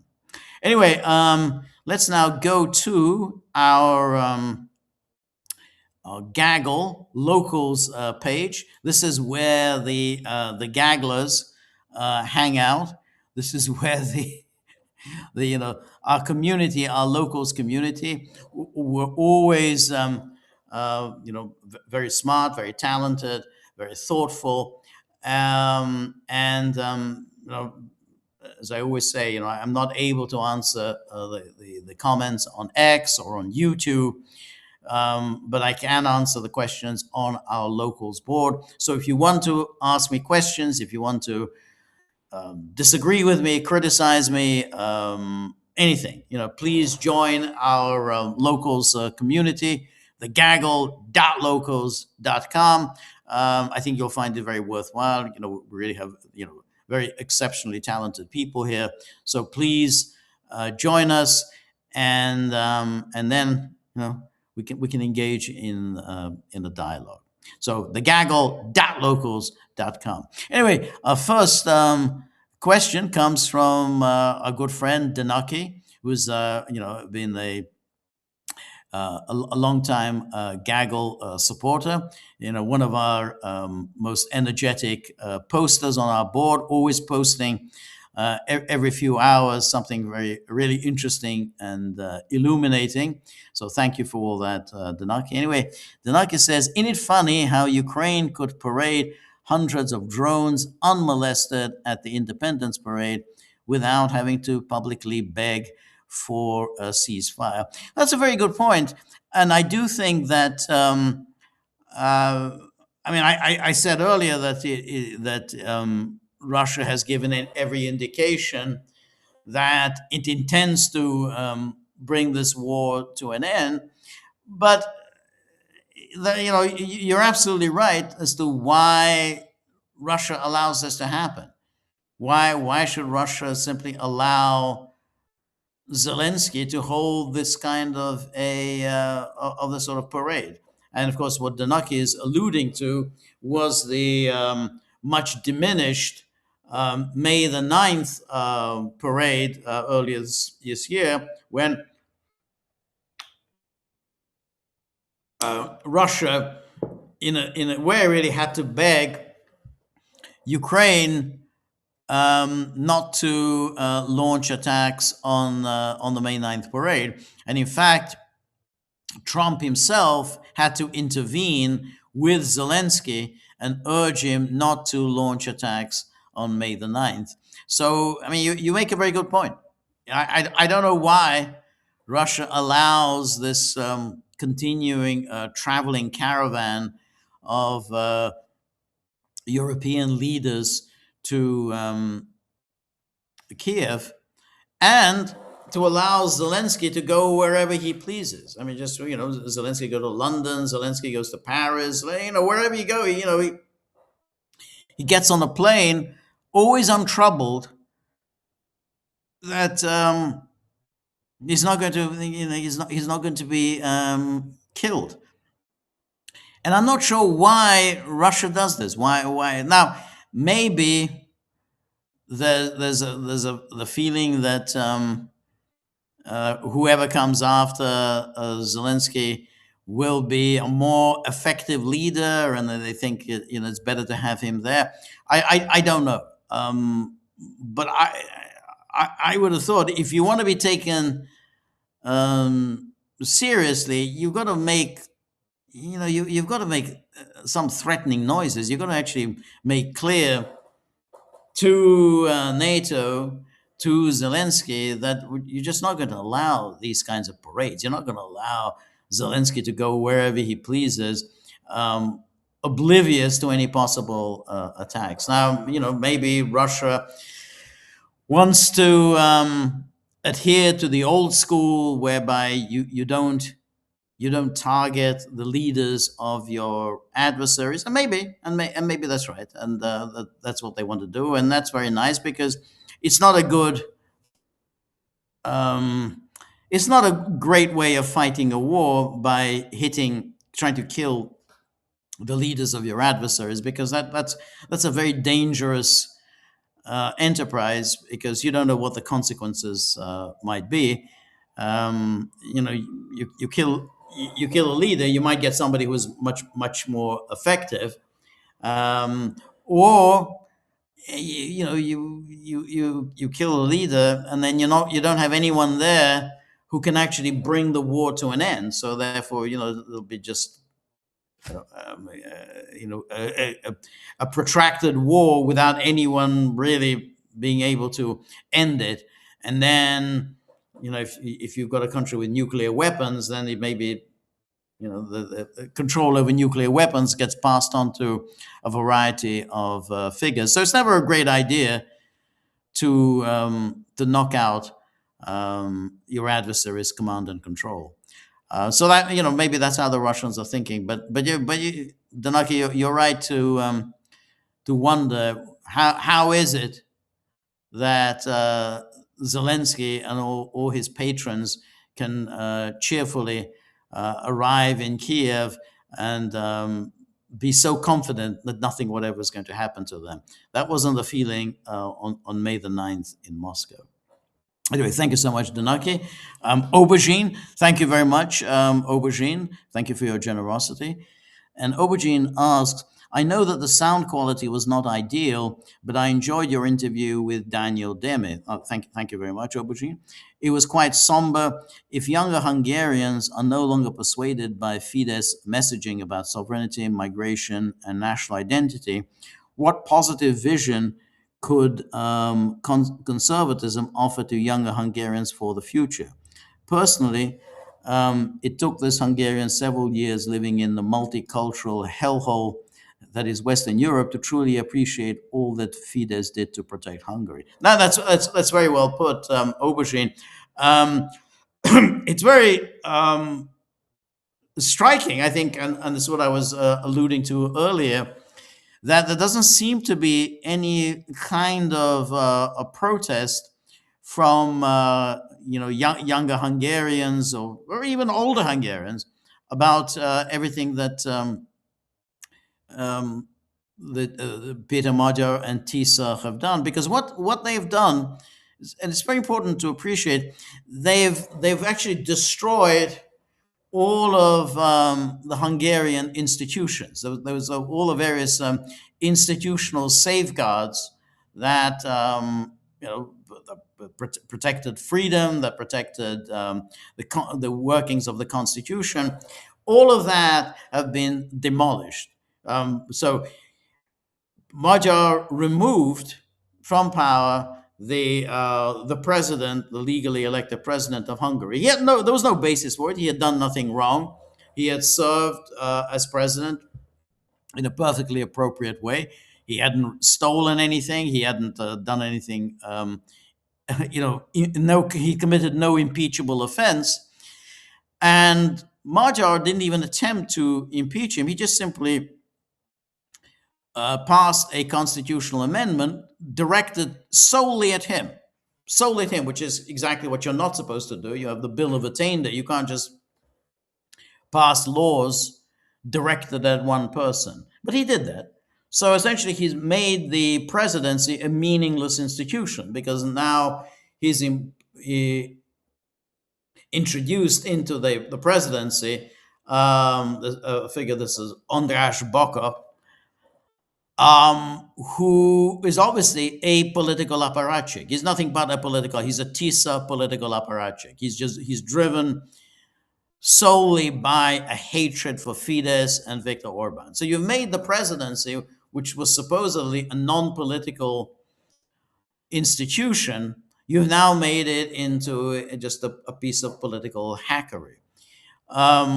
Magyar has adopted constitutional amendments preventing Viktor Orban from ever returning to power. Again, you're not supposed to do that. Democracy is not, you can't have democracy where you actually prohibit your chief political rival from coming to power. But that's what they've done. They've said, okay, a prime minister can only have 2 terms. On what basis? Well, there's no basis. They just simply they passed a constitutional amendment. A prime minister can only have 2 terms. No one else in Europe has anything like that. No one. I mean, you could have a term limit on the president, somebody who holds an executive position, but somebody who is actually from the legislature, who commands majorities in the legislature. You don't have, you can't put limits on that. So he's done that, and then he put limits on his opponents, the Fidesz opponents, by saying that you can only serve 3 terms in parliament.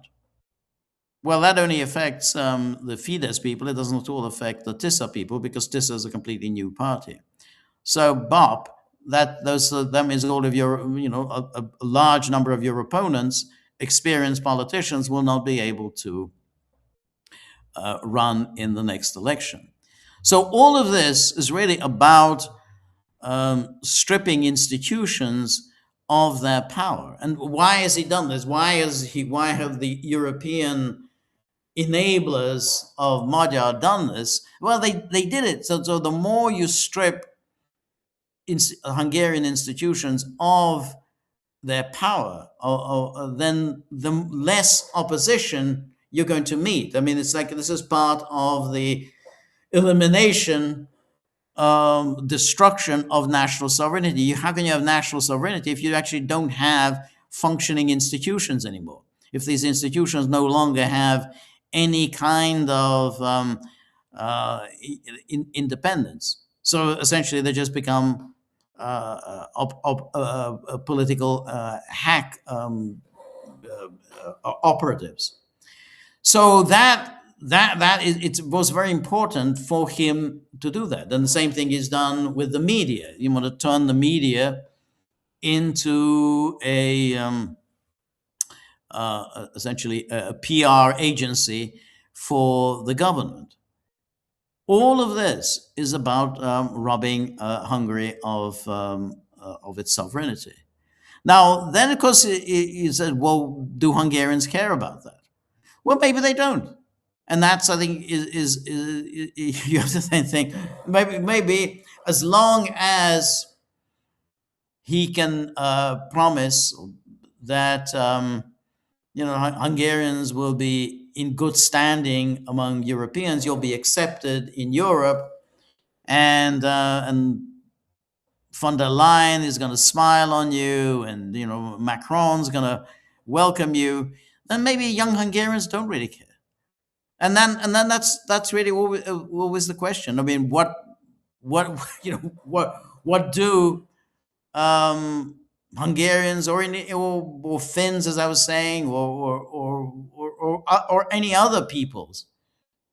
Why do you essentially blandly accept policies that are obviously so harmful to your interest? So in the case of I talked about the Finns, or the negative impact of this Russophobia has had on Finland, and yet Finns seem to accept this.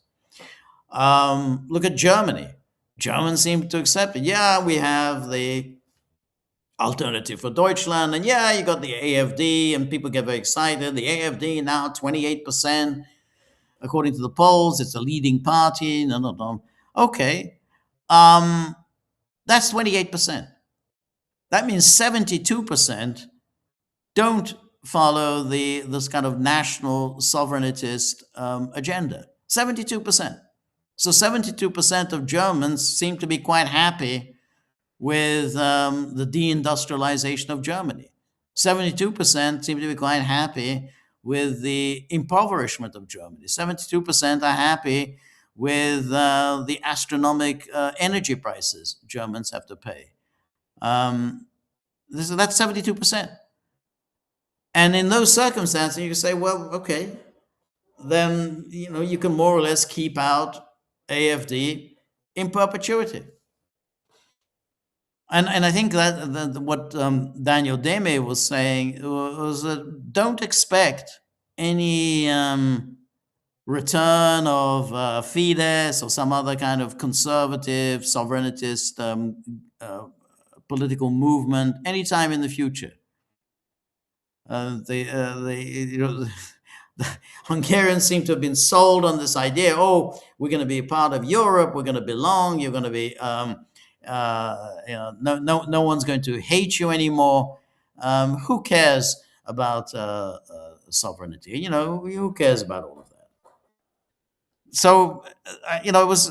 I thought it was very depressing, his point of view. But I'd have to think that, given the lack of protest that have so far greeted um, everything the Magyar has done, yeah, you've had some demonstrations, but not that many people showed up. And I think that's it's a reflection of where Hungary is. When Trump was being, I think, unfairly, very very unfairly hounded by the Democrats, when he was being hauled into one court after another. You had these criminal prosecutions in 4 separate jurisdictions: 2 federal criminal cases, 2 state criminal cases. Then we had all the ridiculous lawsuits waged by the New York Attorney General, Tish James. Completely ridiculous. Her theory of the case, absolutely ridiculous. He was undervaluing. He was he was undervaluing it for tax purposes or whatever. I mean, her theory of the case was just a complete nonsense. And then, of course, you had the woman who claimed that she was raped by Trump 30 years ago, but because she couldn't remember what year it was, and so all of this. When one piece of lawfare after another just were followed, one after another, to destroy Trump, to make sure Trump never comes back, there were protests. People supported Trump. There were loud voices defending Trump, and loud expressions of outrage about the abuse of the legal and judicial process. Among the loudest of the champions of Trump were Tucker Carlson, now banished. Now, Trump attacks him for being low IQ. And of course, but there was, of course, others, Steve Bannon and so on. But my point is that, you have to protest right away. When something outrageous is taking place, you have to go out and protest, by whatever means at your hand.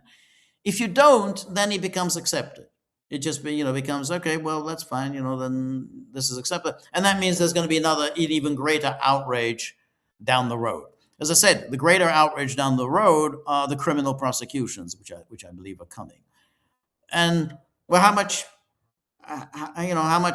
can we expect by way of protest there?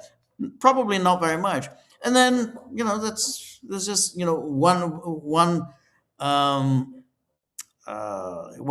more piece of the jigsaw is put in place, and Hungary just becomes yet another obsequious, inconsequential EU client state. So yeah, sadly, I mean, so as you say, Aubergine, you fled from multicultural hellhole of Western Europe into Hungary. I mean, I know exactly how you felt. This isn't really any longer the place that you wanted to flee to. This was the one it was the one sanctuary in Europe, the one sanctuary from wokeism and multiculturalism and so on. It no longer is, sadly. Anyway, thank you so much, Aubergine. I really appreciate that. And then Cynthia, thank you very much, Cynthia. Cynthia, our film scholar and our film critic, our specialist on film history and the film industry, who always contributes such really fascinating, learned disquisitions on film production and film history and the different genres of cinema and the influence that different filmmakers have had on one another. Also, fascinating information for those who are interested in film, like I am, and I think many Gagglers are. So, if you want to know about cinema, the history of cinema, and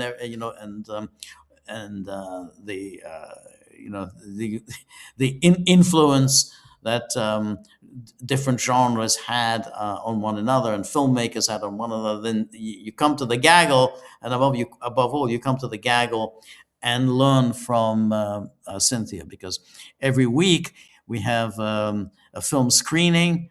It's on Mondays, but it stays on the Gaggle Locals board, so you can go back to it anytime you want. And this week, the film screening was The Long Hot Summer, directed by Martin Ritt and starring Orson Welles. Very interesting film, kind that isn't made anymore, but it's very much brings to mind certainly a time in the South, but also brings to mind a certain genre of Hollywood filmmaking, which I'm quite partial to.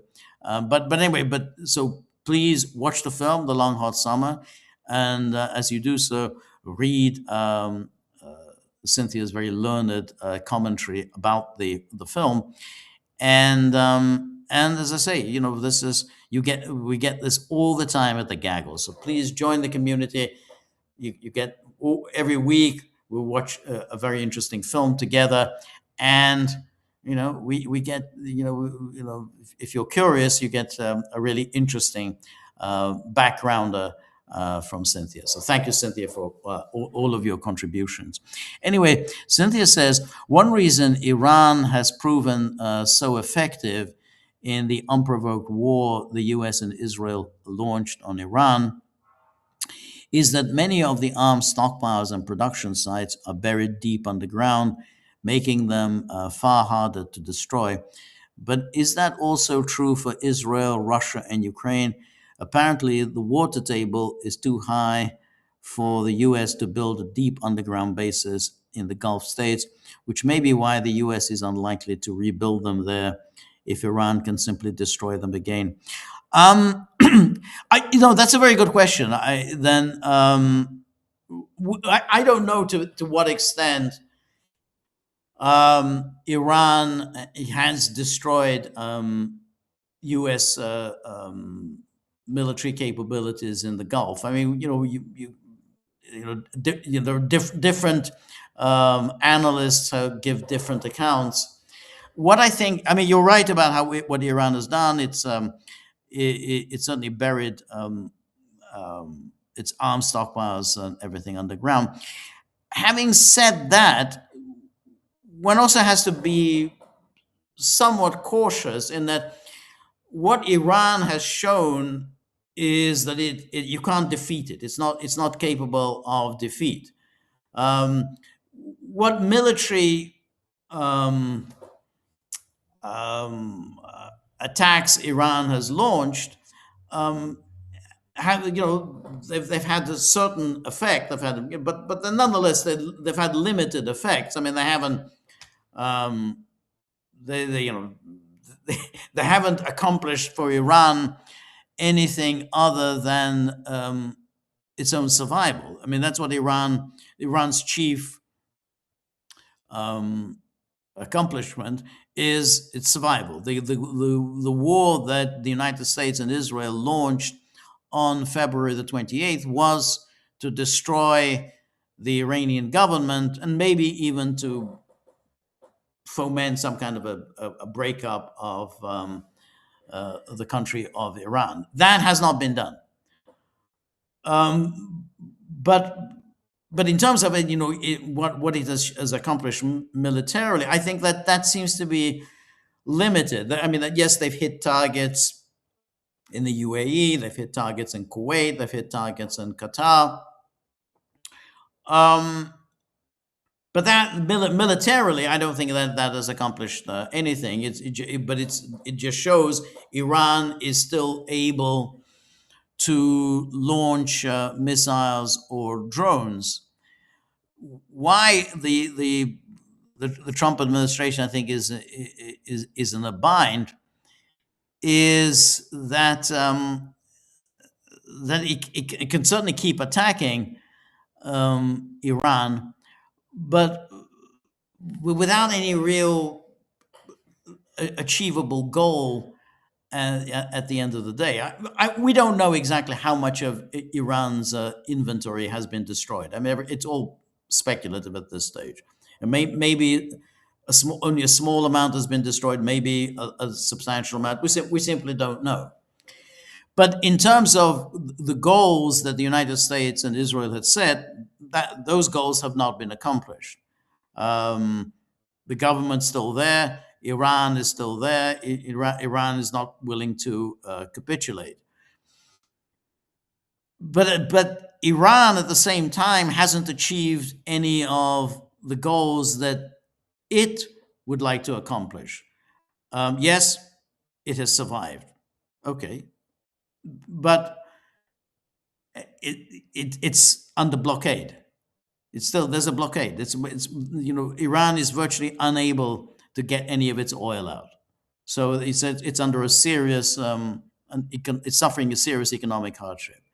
Iran is hasn't succeeded in getting any of the sanctions lifted. Iran hasn't succeeded in getting any of the assets unfrozen.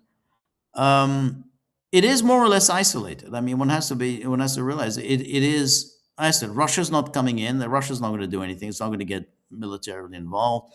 China's not going to get militarily involved. So that's why it seems like it's an impasse. And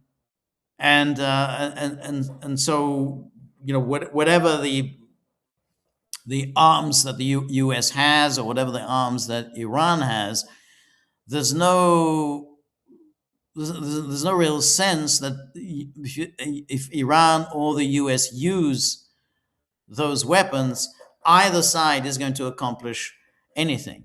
Iran, and not only Iran hasn't accomplished the sanctions and the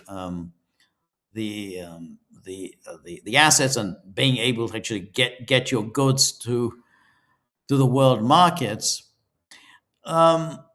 The problem, the deeper problem for Iran is that it hasn't achieved some kind of a security for itself. I mean, in other words,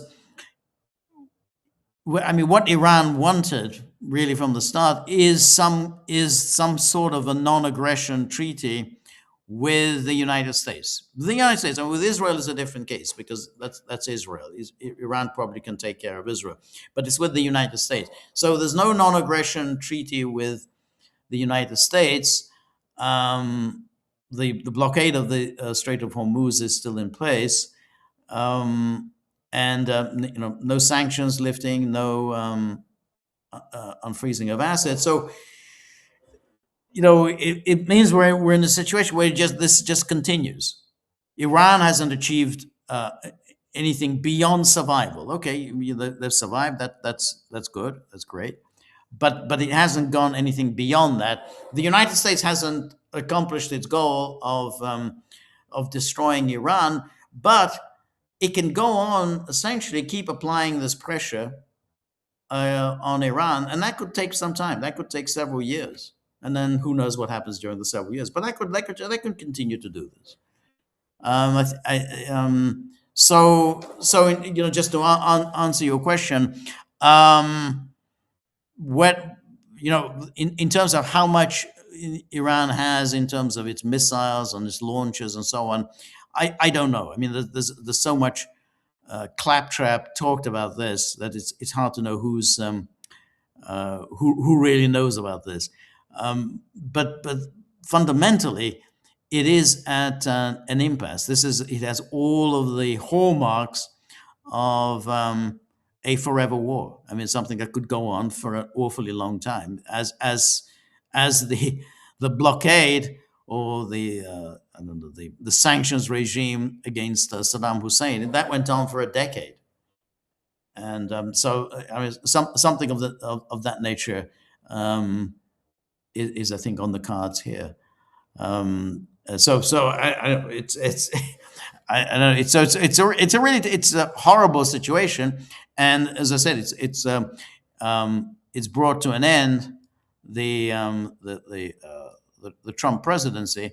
Um, but at the moment, it's just I don't quite see how any real progress can be made, either from point of view of the United States and whether it can actually accomplish any of its goals, or from Iran, that Iran can accomplish any of its goals.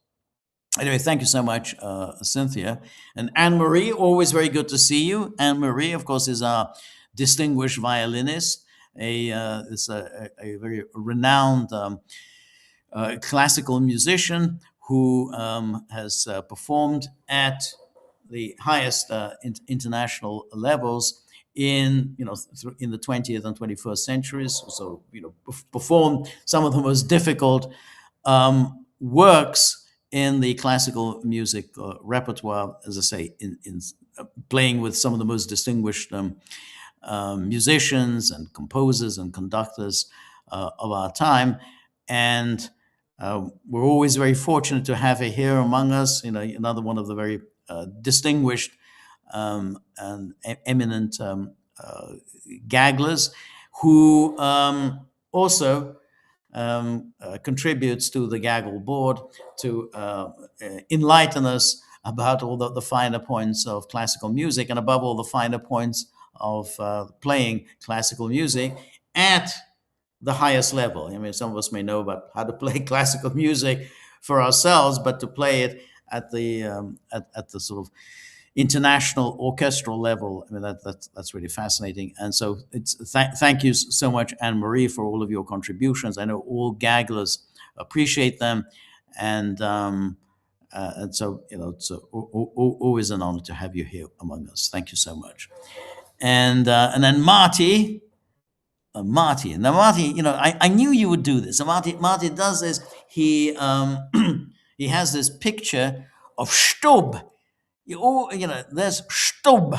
This was, I guess, this was taken yesterday during the Ukrainian festivities, the 35th anniversary of the festivities, and there he is next to Zelensky. As I say, Stubb is a profoundly stupid man, and you can't expect anything much from him. But as with other NATO blowhards, their belligerence and their eagerness to fight Russia is all predicated on this fantasy that the United States is going to come in on your behalf. I mean, Finland, which is all gung-ho, we're going to do this to Russia, do that to Russia. Blah, blah, blah. Finland has a population of 5 million. That's it. That's a population of 5 million. Finland knows perfectly well it can't possibly fight against Russia. So how do you get to, bang your fist on the table and demand war now with Russia? How do you do that? Well, you do that because you think that you're safe, that because you're a member of NATO, no one's going to touch you. No one's going to touch us because it's a NATO member state, and therefore, if anyone messes with us, we've got the United States ready to go to war on our behalf. That's what I mean. These people are really, really dumb. Because essentially all of your bravery is predicated on this fantasy that the United States is going to commit national suicide on your behalf. You never want to make that assumption. You never want to make an assumption that somebody is ready to commit suicide on your behalf. He's ready to make sacrifices for you. It doesn't work like that. But that's the thing, and that's true of the Baltics, that's true of Poland. Oh, now we're in NATO. So we can shoot our mouths off. We can denounce Russia. We can talk about we're going to get tough with Russia. Yeah, we're going to hit these warehouses. Yeah, we're going to hit Moscow. Yeah, yeah, yeah. We're going to do all that. But we're safe because we've got America that's going to come in on our behalf. This is Stubb. As I said, he looks about he's about as intelligent as he looks. Just look at his face. That's the measure of the man. So anyway, thank you so much, Marty, and then here's some more pictures from Marty. Oh God, more Stubb, but now he's in the company of Alex Soros. I don't know where this picture was taken. That looks pretty horrible. Was this also in Ukraine? Was Alex Soros in Ukraine? That's grim. Stubb and Soros. I don't know where you get these pictures. I mean, you want this, this is as horrific. Kind of the Museum of Terror. You should kind of set up a Museum of Terror, Marty's Museum of Terror, and with all these pictures of Stubb and von der Leyen and Kaya Kallas and of course Alex Soros. And now here is another picture from Marty. That picture, I assume, and I haven't seen her now in a while, is Annalena Baerbock. And I guess a youngish Annalena Baerbock.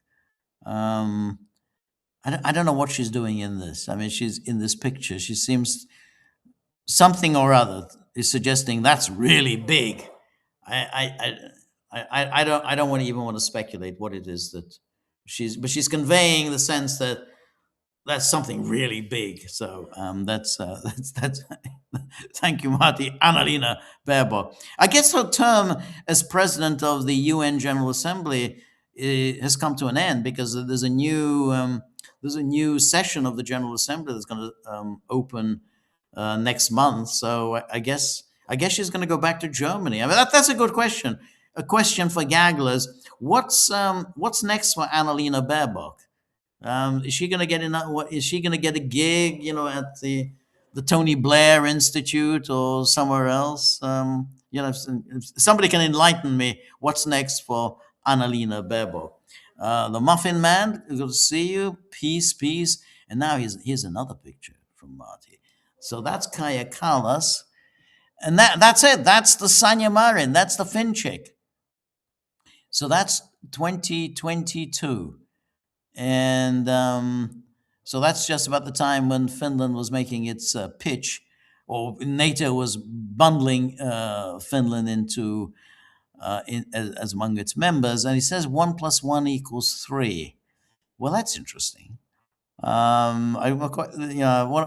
are they? What's that supposed to convey? I don't know, but yeah, that's it. That's Sanya Marin in her heyday, and there's and Kaya Kallas. But now Sanya, for no good reason, is just making this bundle of money at the Tony Blair Institute. Nobody knows exactly what the Tony Blair Institute does, other than making lots and lots of money for Tony Blair and the people who work for Tony Blair, such as Sanya Marin. So thank you for that.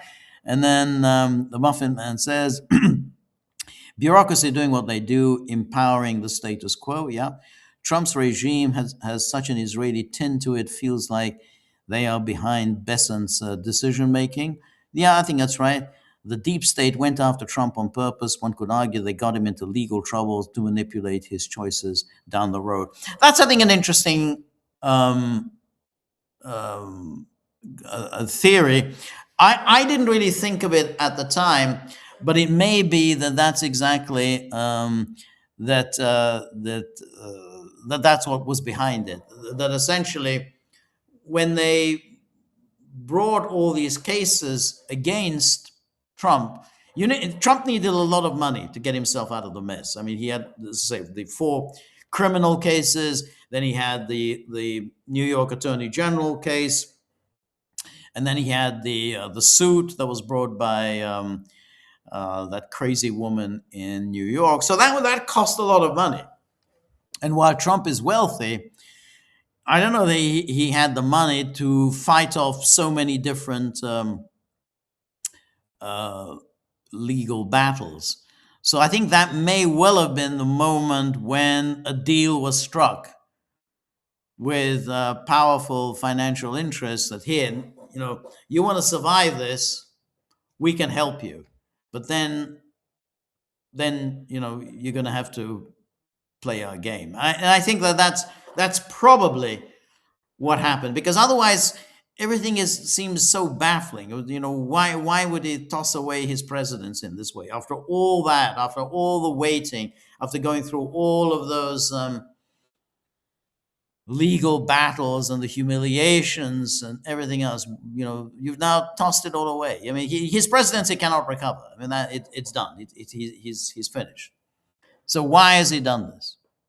And then you think, well, probably some kind of a deal was made at that time, and I think we're living with the consequences, because otherwise, nothing that he's done really makes a great deal of sense. I mean, the whole Iran thing just on its face doesn't make a great deal of sense. Why would somebody who's clearly not a stupid man, he's quite a shrewd man, why would he do this? Why would he embark on something that was obviously foolish? I mean, if other leaders before him, George W. Bush, Obama, Robert Gates, so many leaders before him said this would be a foolish move to attack Iran. And why has he done this? So, and he's paid for it by losing his presidency. So, I mean, it's a theory. I think we're going to find out at some point what kind of deals were made during those years, 2021 through to